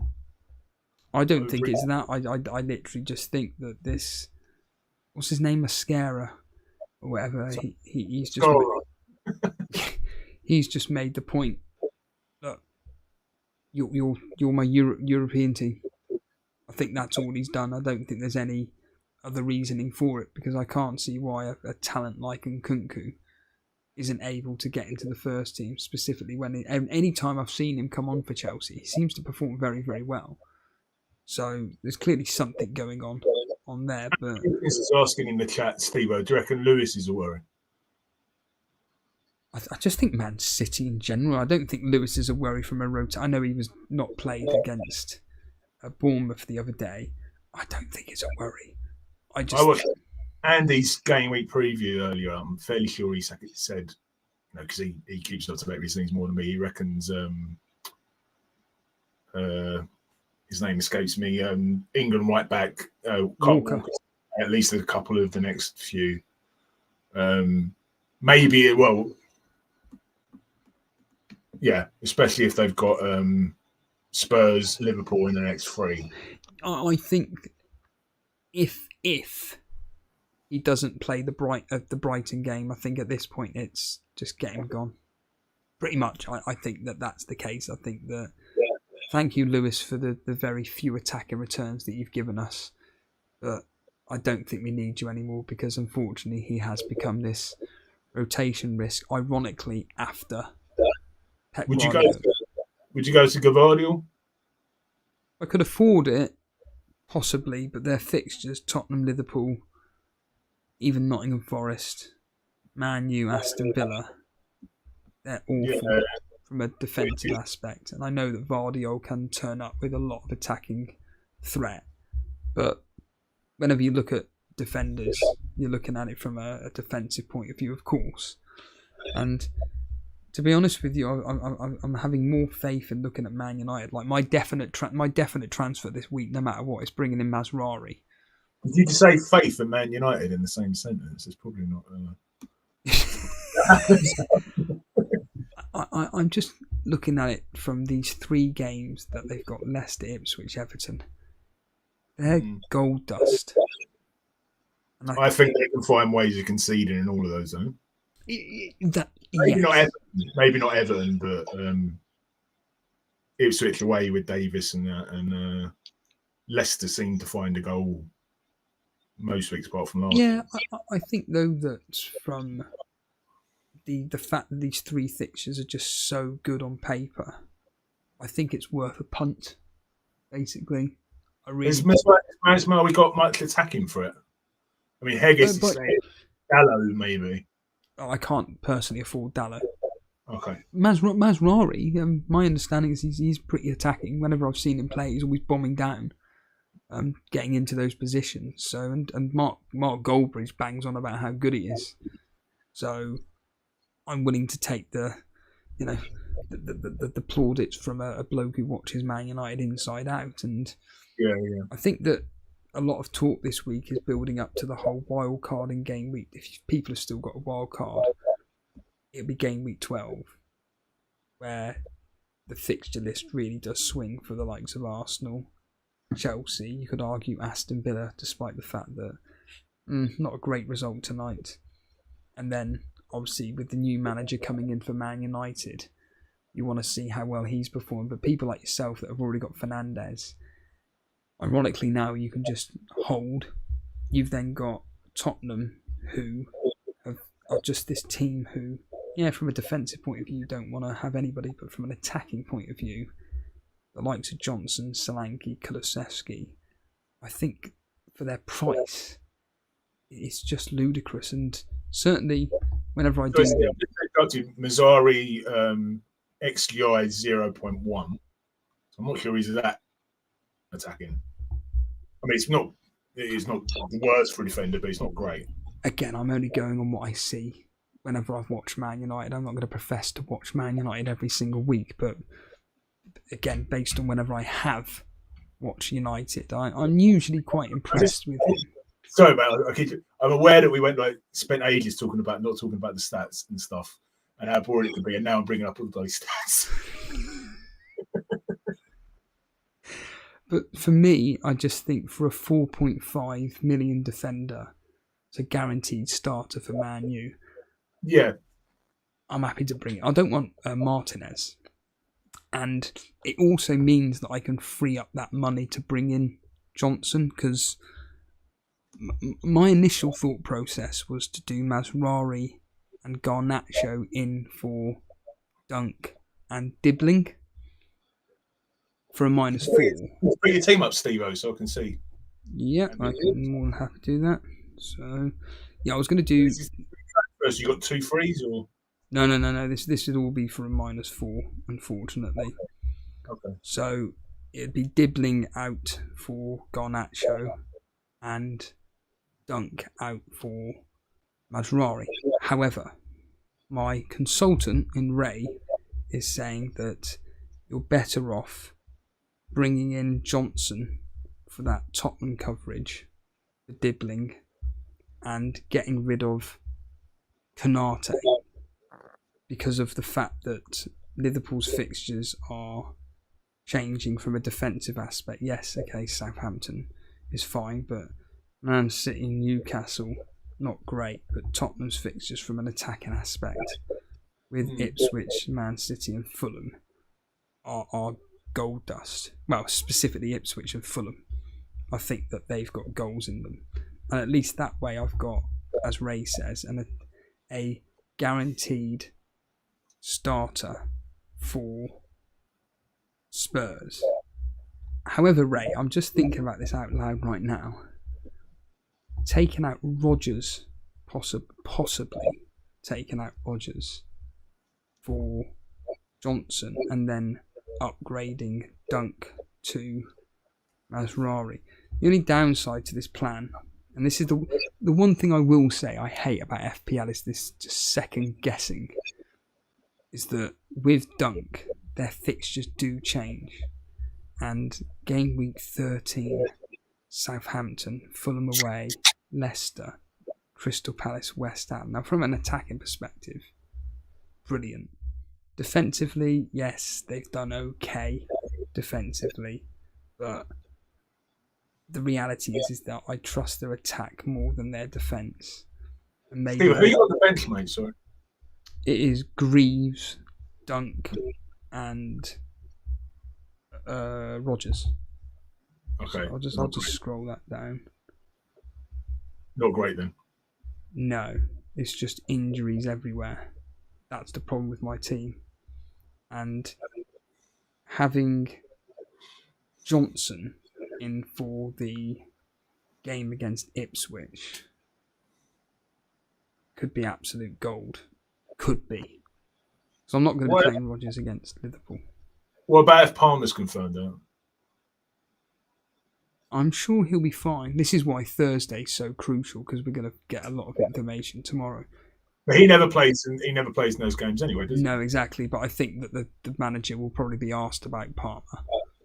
And we'll probably get an indication of what's going on. Now, if Palmer is injured, then it's just, well, depending on the severity of the injury, I think it would just be a straight swap to Fernandes. Really? Yeah, okay. I think it would just be in fact, I think Palmer's a great. If Palmer's fit, I think he's a great shout for captaincy this week. It's amazing, Steve. I'm not having to go at you here, but how one penalty, because you're not the first person I've heard talking about. I know he's got the fixtures, but after that one penalty, everyone's thinking about Fernandes now. I'm sure if he hadn't got that penalty, he would not be. Well, to be fair, me and Jason have been speaking a lot about Man United and the fact that their fixtures are, they really are turning for the best. And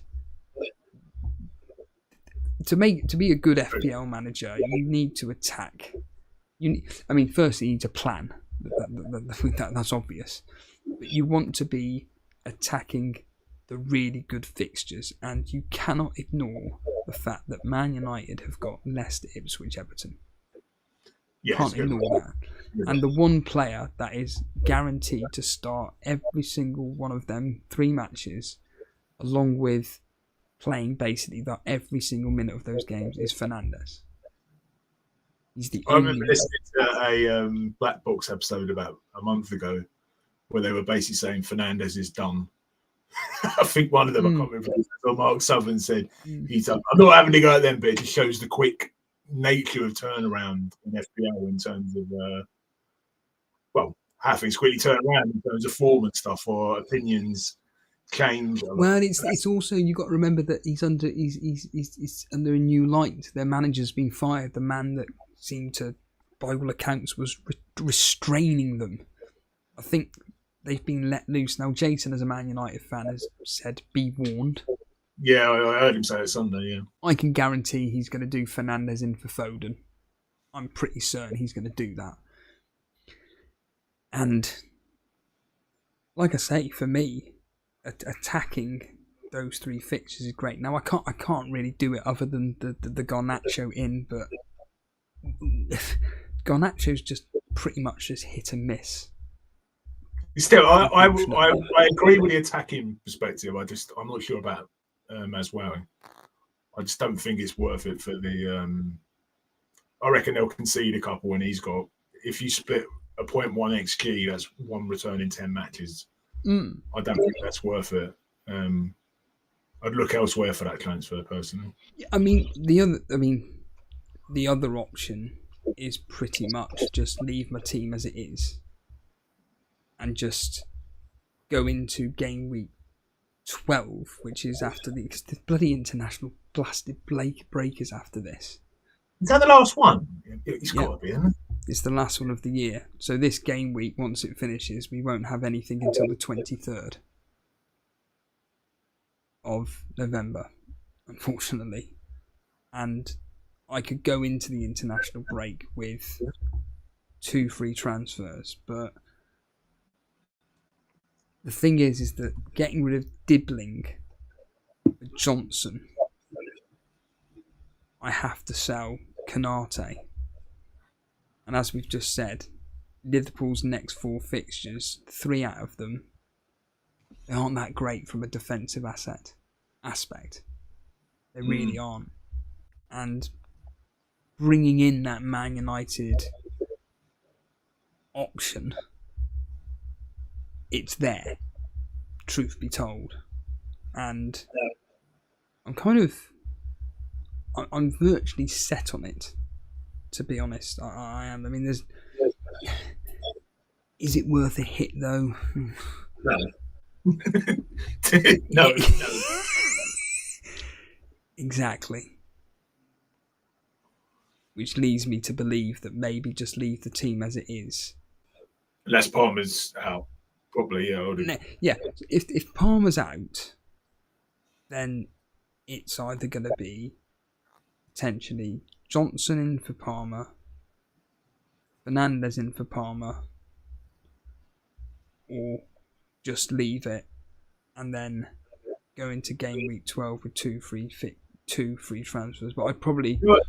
I prefer, if you're that desperate to go on a United player, I prefer Palmer out to Fernandes and then reverse it the following game week for not a -4 than making a -4 to get Garnacho in and Yeah. I mean, I'm not sure I'd do that, but I'd prefer that than the option you're thinking about. Yeah, it's really frustrating because each week I'm saying to myself, I don't want to do a transfer. I want to save my transfers up. But for me, my team's just picking up these stupid injuries. Yeah, it doesn't like that. I can't be relying on Dibling's just hopeless. He may be this upcoming starlet for Southampton, but truth be told, he's just a yellow card magnet. Lewis Dunk, he ain't going to be back for 2 to 3 weeks by all accounts. You've then got Palmer, who's... I think Palmer's going to be fine, to be honest with you. You've then got the Haaland problem, which is really frustrating to have because, like we've said, getting rid of him means that you can spread those funds and really do some proper improvements to your squad. I think what I'll do is I'll definitely speak to Ray, see what he says about maybe just leaving my team as it is. But I think trying to get that Ipswich game covered by a Spurs attacker could be quite wise, because I would expect Spurs to do some damage against Ipswich, scoring another 4 goals or so against a team who, by all accounts, are happy to go at Ipswich. This is, are willing to give it a go, and Spurs may really take advantage of that and go, do you know what, you come at us all you want, but we're going to wash you aside and score as many goals as we can. Thankfully, we have got the European games tomorrow, and at that point, I reckon Son's going to be fit. I think that he'll be fine. I don't think he'll be playing tomorrow because I think that Postecoglou is pretty much isn't going to be playing his first team in the Europa League or whatever it bloody is. But certainly, I think that for Sunday, he will probably be playing. Maybe not the full 90 minutes, but I would expect him to play a minimum of 60, surely. Yeah. Although they said that after the last one, they said he was just he was recovering fine and he was going to. But then again, he's not actually injured, is he? So he should be fine. No, I think as per normal, it's like with a lot of things, they're just managing the injury, and they don't want him to, aggravate it to make him be out even longer than what they've got him for now. But I certainly am thinking that this game week could be one which could potentially make or break certainty, because your team, as I've got up on screen here, it is beautifully set up, I have to say. You're adamant on Salah captain? I'm feeling a lot better after just seeing that shit. Sorry, mate, but I think so. I don't think I'm going to let 2 goals from Solanke when he'd been pretty crap for 3 games before that sway me. Yeah, I think Salah. I think we've seen how good Liverpool's attack are. I actually can't believe how good they are this season. I'm really surprised. I think they could even win the title if City and Arsenal keep messing up. Well, he's just come in, hasn't he? And he's just gone, oh, thanks, Klopp. You've left me with this incredible football team. I'm just going to let them continue doing what they did last year. The only difference is I'm going to slightly change the style of play. And it's just worked absolute miracles. And Diaz... Yeah, I mean, everyone said it was going to be like Fergie leaving, which, you know, United, which is not because he wasn't there for like 25 years. But in terms of the drop-off, and it's certainly up until this point, it's been the opposite. They're doing better, if anything, than they've been doing under Klopp for the last couple of years.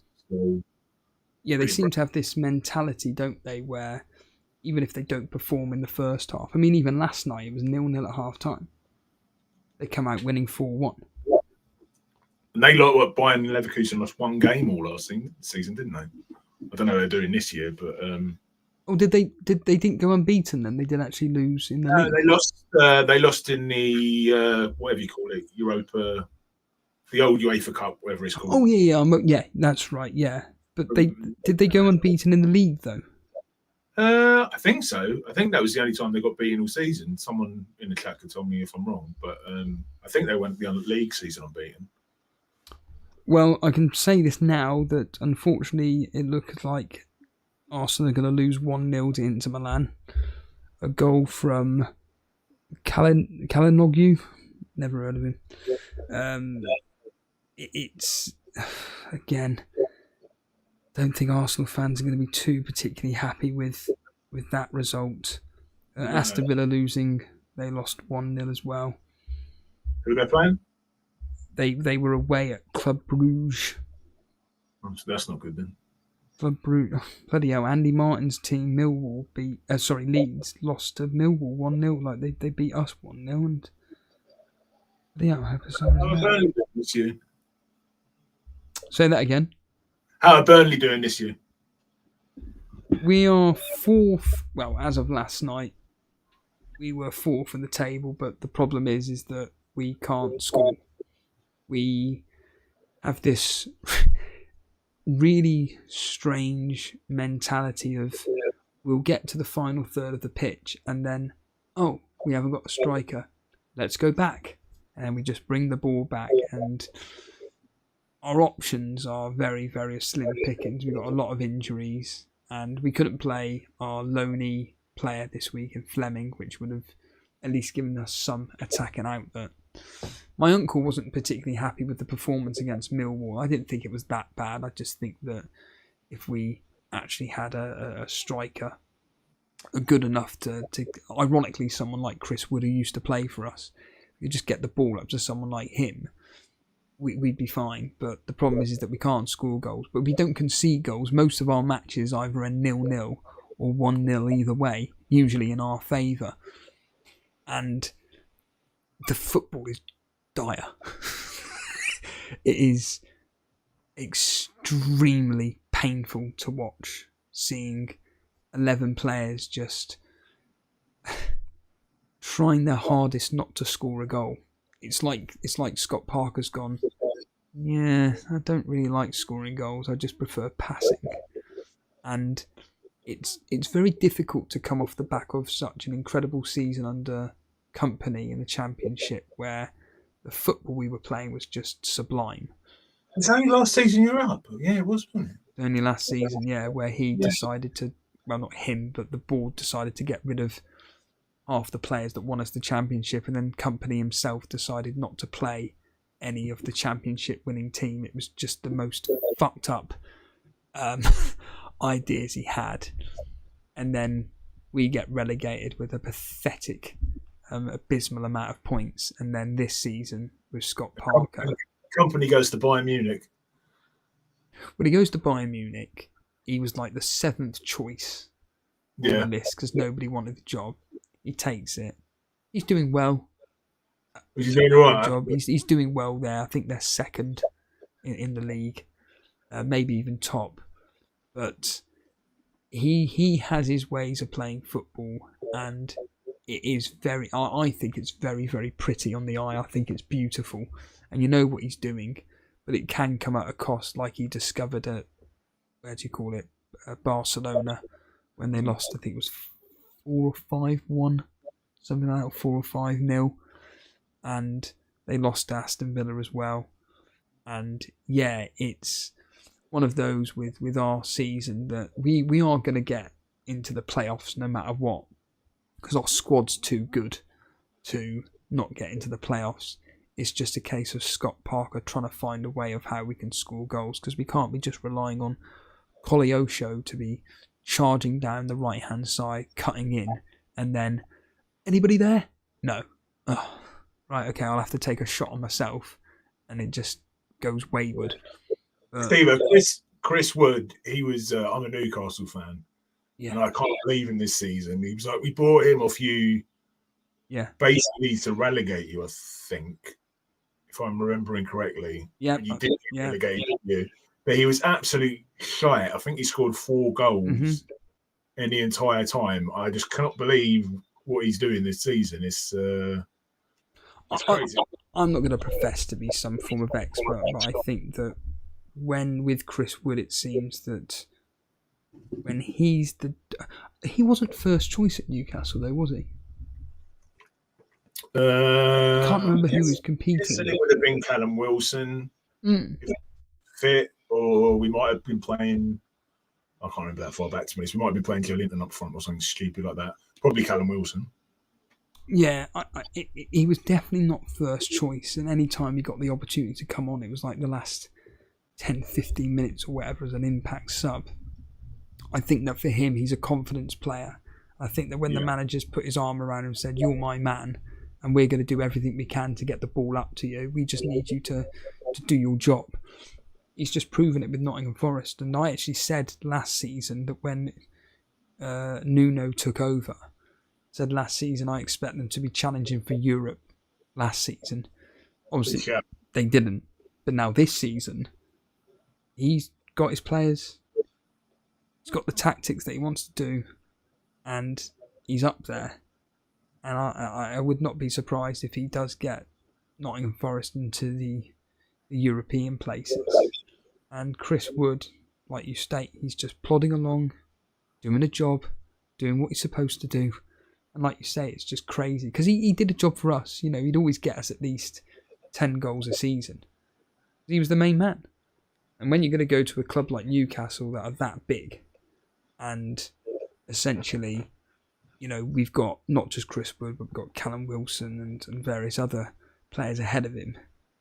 His confidence is just going to be rock bottom. He's just going to be like, oh, I can't be bothered with this. And then obviously he moved on to Nottingham Forest. And I was really lucky, Steve, when I wildcarded. You know, I've had a shit season, but it was him or Calvert-Lewin. And actually, you know, if you watch my videos, you know, I look at FPL Review and that, and they actually recommended Calvert-Lewin. And for some reason, I just looked at the fixtures and thought, no, I'm going for Wood. And if I hadn't have bought him in, I'd probably be like 6 or 7 million at the minute instead of 2 million. Yeah, I think it's a mistake, a lot of people, because he would have been, what, 5.9 when you got him in? Something like that, yeah. Yeah. I think a lot of people, like myself, actually, I don't regret it. He's up to like 6.4 now or something, isn't he? Yeah. No one envisaged him going on the run that he did, though. No, he was scoring. I mean, how many goals has he scored in the last 5 or 6 game weeks? At least 5, maybe 6. You know, a goal a game average. And for him to score, what was it, 2 against Leicester, wasn't it? 5 in the last 4. 5 in the last 4. 6 in the last 6. And no one expected this. He's probably got more goals in the last 6 than what most people probably expected to score in the whole season. Because of the threat from Awani. Hasn't even come on the pitch, I don't think. No. So I think that sometimes with FPL we try to be too clever Overthink. But that's precisely it. It's overthinking when actually, as proven by a lot of people, specifically the casual player, I just pick who the best players are. Because Harbour Boy always made that point last season, because last season he did exceptionally well. He just stuck with template. And his argument was, I'm just picking the players that get the most points.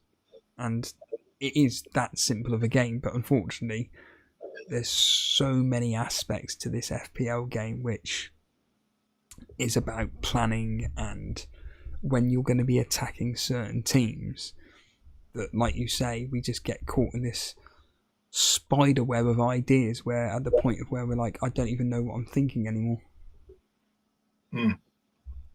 Yeah, and that's going back to what we said at the start. I think limiting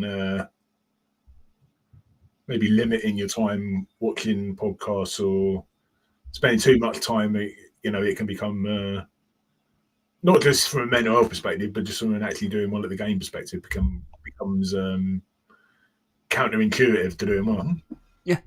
Yeah.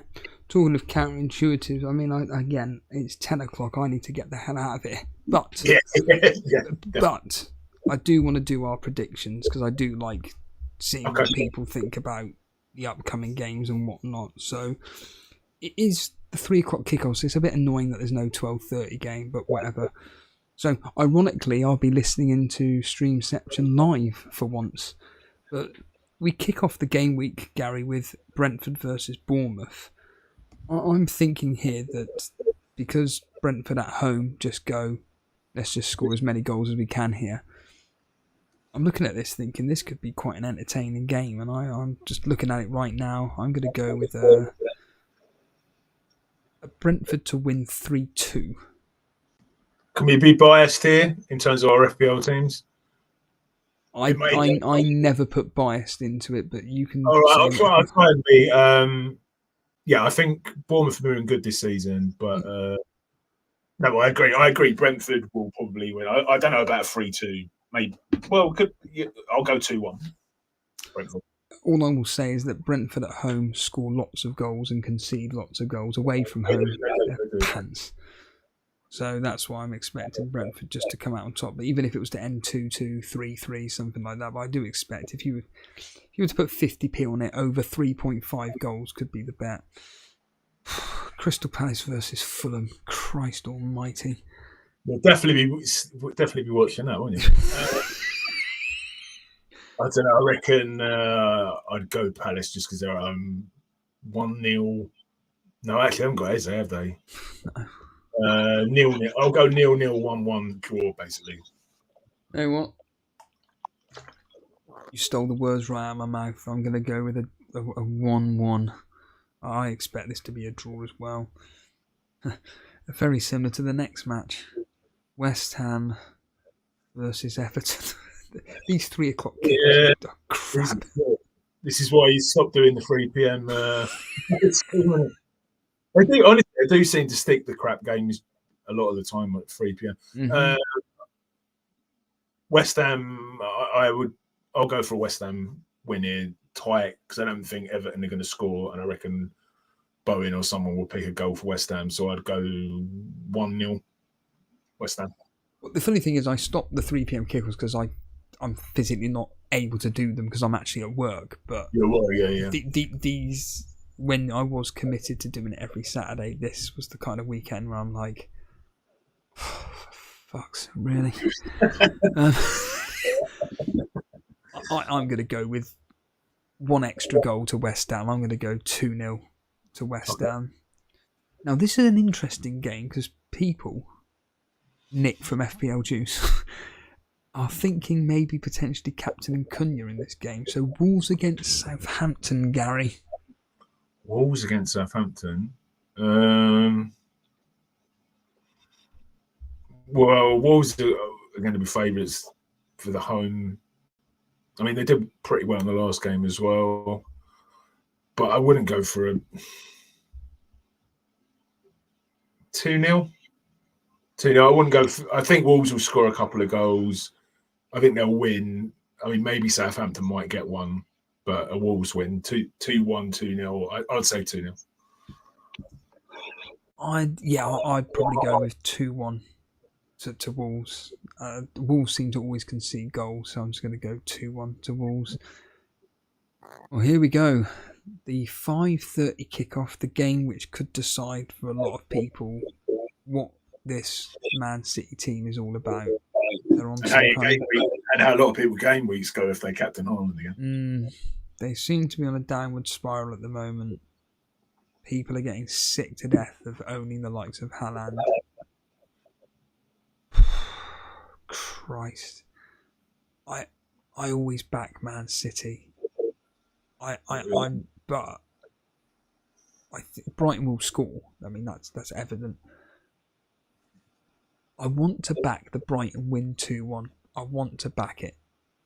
But Brighton have been that amazing this season, have they? It's difficult. I think that makes it to back them. Yeah, they've done very, very well. Really well. Apparently, they've performed. In a style in which the Brighton fans are very, very happy and can take it to the big clubs like they did against Liverpool. By all accounts, I think they just run out of gas. I'm just going to give it to City because of the history. I'm just going to go 2-1 to Man City, Gary. I was just thinking exactly the same. 2-1. The next game where you're going to be captaining Salah, and also, just to let people know, me and Ray are probably, because of the Saturday night reaction, we're going to be live during this game, so we're essentially doing Saturday night reaction while the game is on. So it's Liverpool versus Aston Villa. I don't know why I'm just thinking 3-0 in my head. So I'm just going to say it, 3-0. You've just said Villa are losing against Club Brugge. They got thrashed last weekend by Tottenham. And Liverpool were playing amazingly. So I won't go 3-0. I'd say I see Villa scoring because Liverpool have not been keeping that many clean sheets. I'd say 3-1 maybe. Of the captaincy choices this week, off the top of your head, what order are you putting them in? Based on who's in my team, or just in general? So, are you putting? So, the obvious choices are the likes of Haaland, Salah, and Palmer. Are the three? What order would you put them in? Well, I don't think you can go Palmer when he's playing Arsenal. I mean, I prefer to captain Fernandes over Palmer. Okay. To be honest, you may laugh, and then you've also got Spurs players.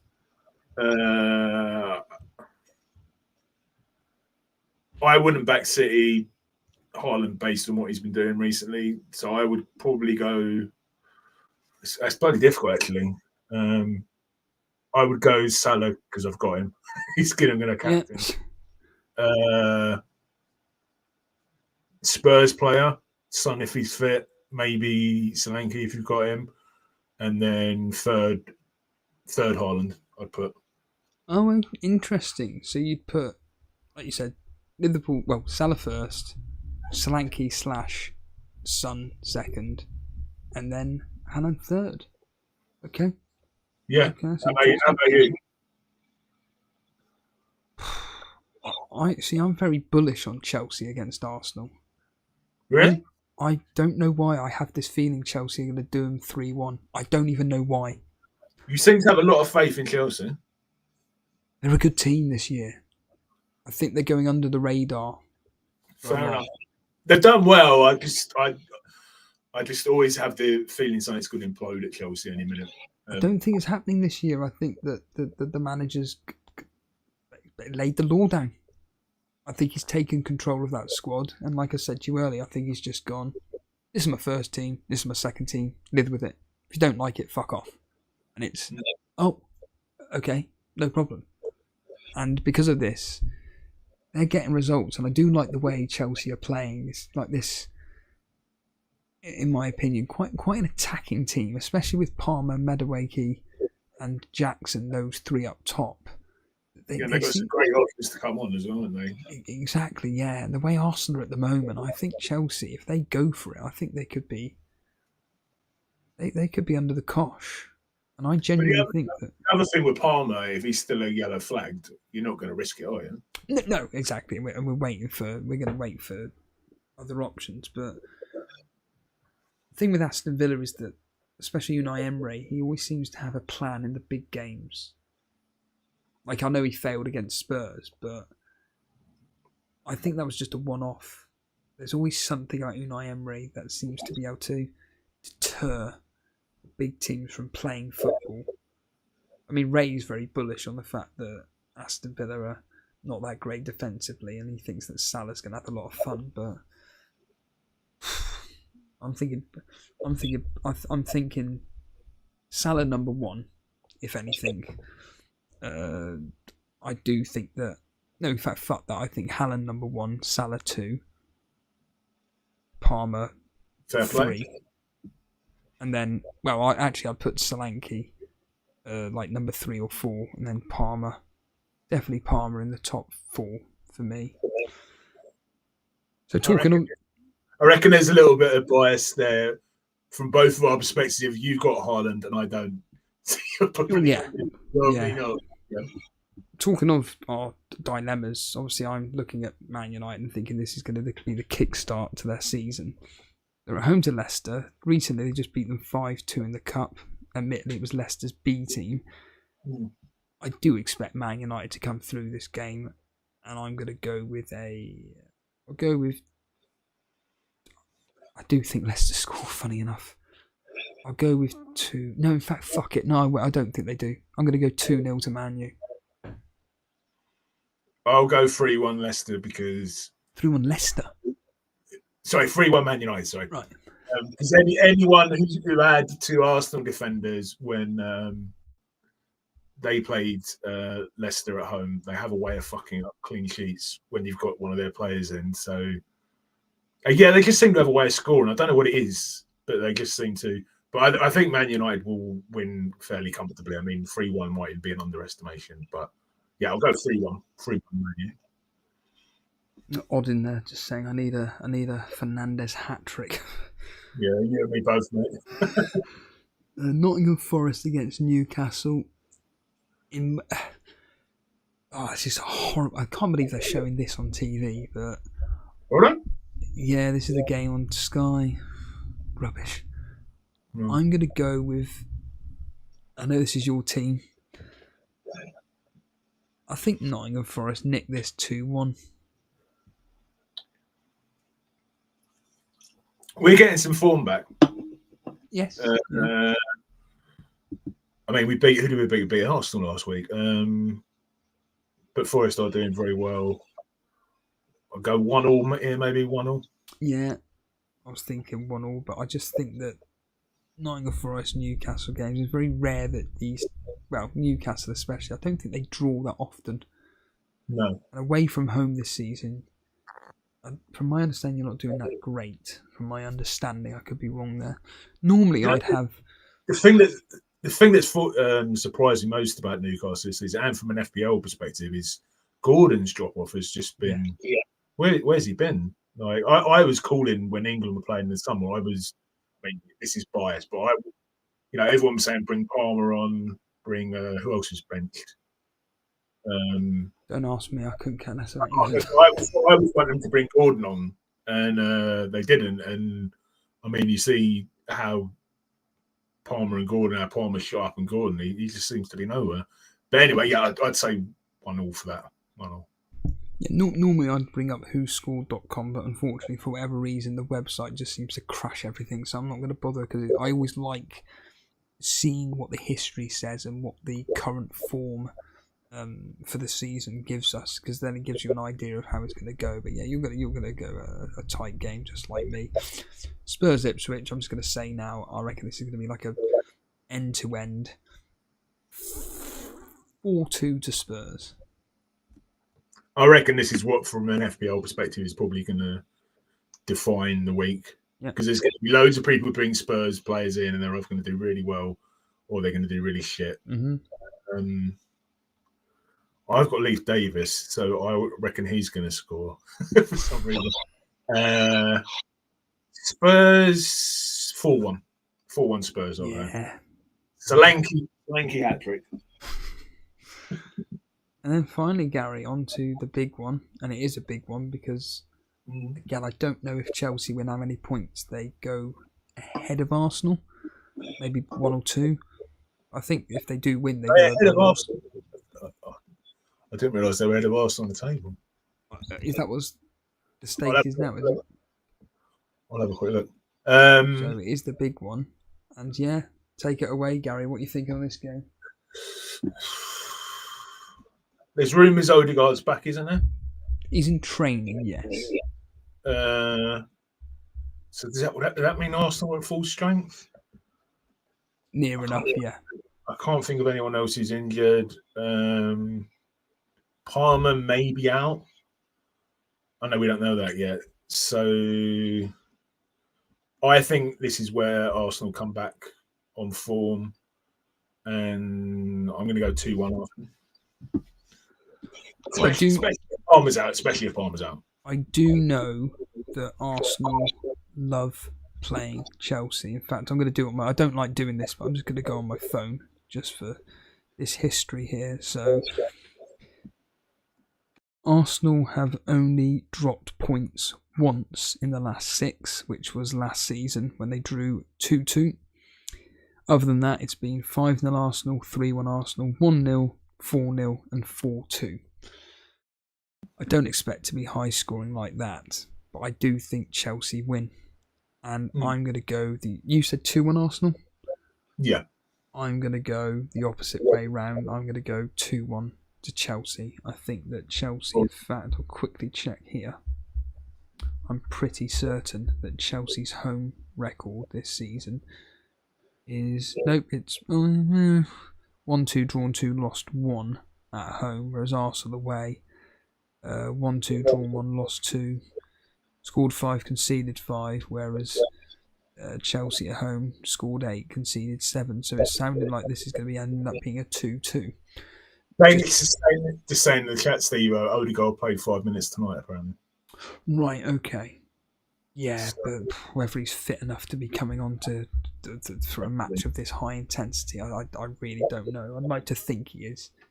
But certainly from that perspective, we're a bit split on that. But I think that game is going to be... I think that game is going to be fantastic to watch, personally. I think it's going to it should be a good game. Arsenal are really going to want to put Chelsea back in their place. Way things have gone this season so far, and boost themselves up as well. Absolutely. Gary, we've been talking now for well over 2 hours, and it's been great. It's been great. Yeah, it has been fantastic. And for anybody that doesn't know, Gary's got his own channel. He's doing lots of interviews with your favourite FPL content creators. The recent one is with FPL Mate. I haven't listened to that yet. I'll listen to that at some point when I can. Probably Saturday, actually. Who will be the next one that you're doing, that you're releasing? I don't think he'll mind me saying this because we've already agreed. We've got FPL mode on tomorrow night. Okay, nice. Hopefully we can do it tomorrow night and get it posted as well. Yeah. So, and then hopefully yourself at some point, Steve-O, and maybe even Jason. Yeah, Jason will be brilliant to come on because, like I say, he likes talking a lot about the subject matters that you discuss, and that's why I put his name forward for you, because I think that people like Jason do have a really intelligent voice to get out there, but because Jason rarely comes on these types of shows with the likes of yourself or whatever, I mean on your channels, that it's frustrating that people don't hear his side of the story. Even I don't really hear his side of the story, so I'm going to be... He's still not added me back on X yet, so I can message him. I have told him he's just such a busy guy at the moment. He barely replies to me. So don't take offence to it. Like I said, he barely replies to me. So, Gary, is there anything you want to say before we just get the hell out of here and I can go to bed? No, mate. Yeah, just absolute honour to be on, and really looking forward to having you on the channel sometime. Love to come on again sometime, and I hope everyone has a good game week. I mean, yeah, Animations is saying have a link for Gary. Basically, just type in FPL had a beer. I can put it in the chat. I can put it in the chat. Yeah, it's just FPL had a beer. To be completely honest with you, you just don't search on YouTube. And in fact, I think you can even just click on the name that I've tagged in the video itself. Click on it, done, and all good information. Other than that, everybody, like Colm says, make sure that if you are enjoying the streams that we do, make sure you hit the subscribe button. And if you enjoyed tonight's stream, hit the like button.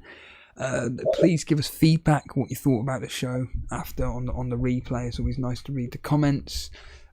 Other than that, if you want to support us financially, you're more than welcome to. It's Patreon at Elite FPL for the higher tier of $4.99. You get additional podcasts, which is usually personalised for the people that are commenting on the Patreon. Other than that, you can join me and you can join me and Ray on Saturday for Saturday Night Reaction, where we're pretty much going to be doing a watch along for Liverpool at home to Aston Villa, and then of course we've got Sunday Surgery back, where hopefully Jason will be joining me, which I'm assuming he will be. Other than that, Gary, let's get out of here. Cheers for joining me. Cheers, mate. See you next time.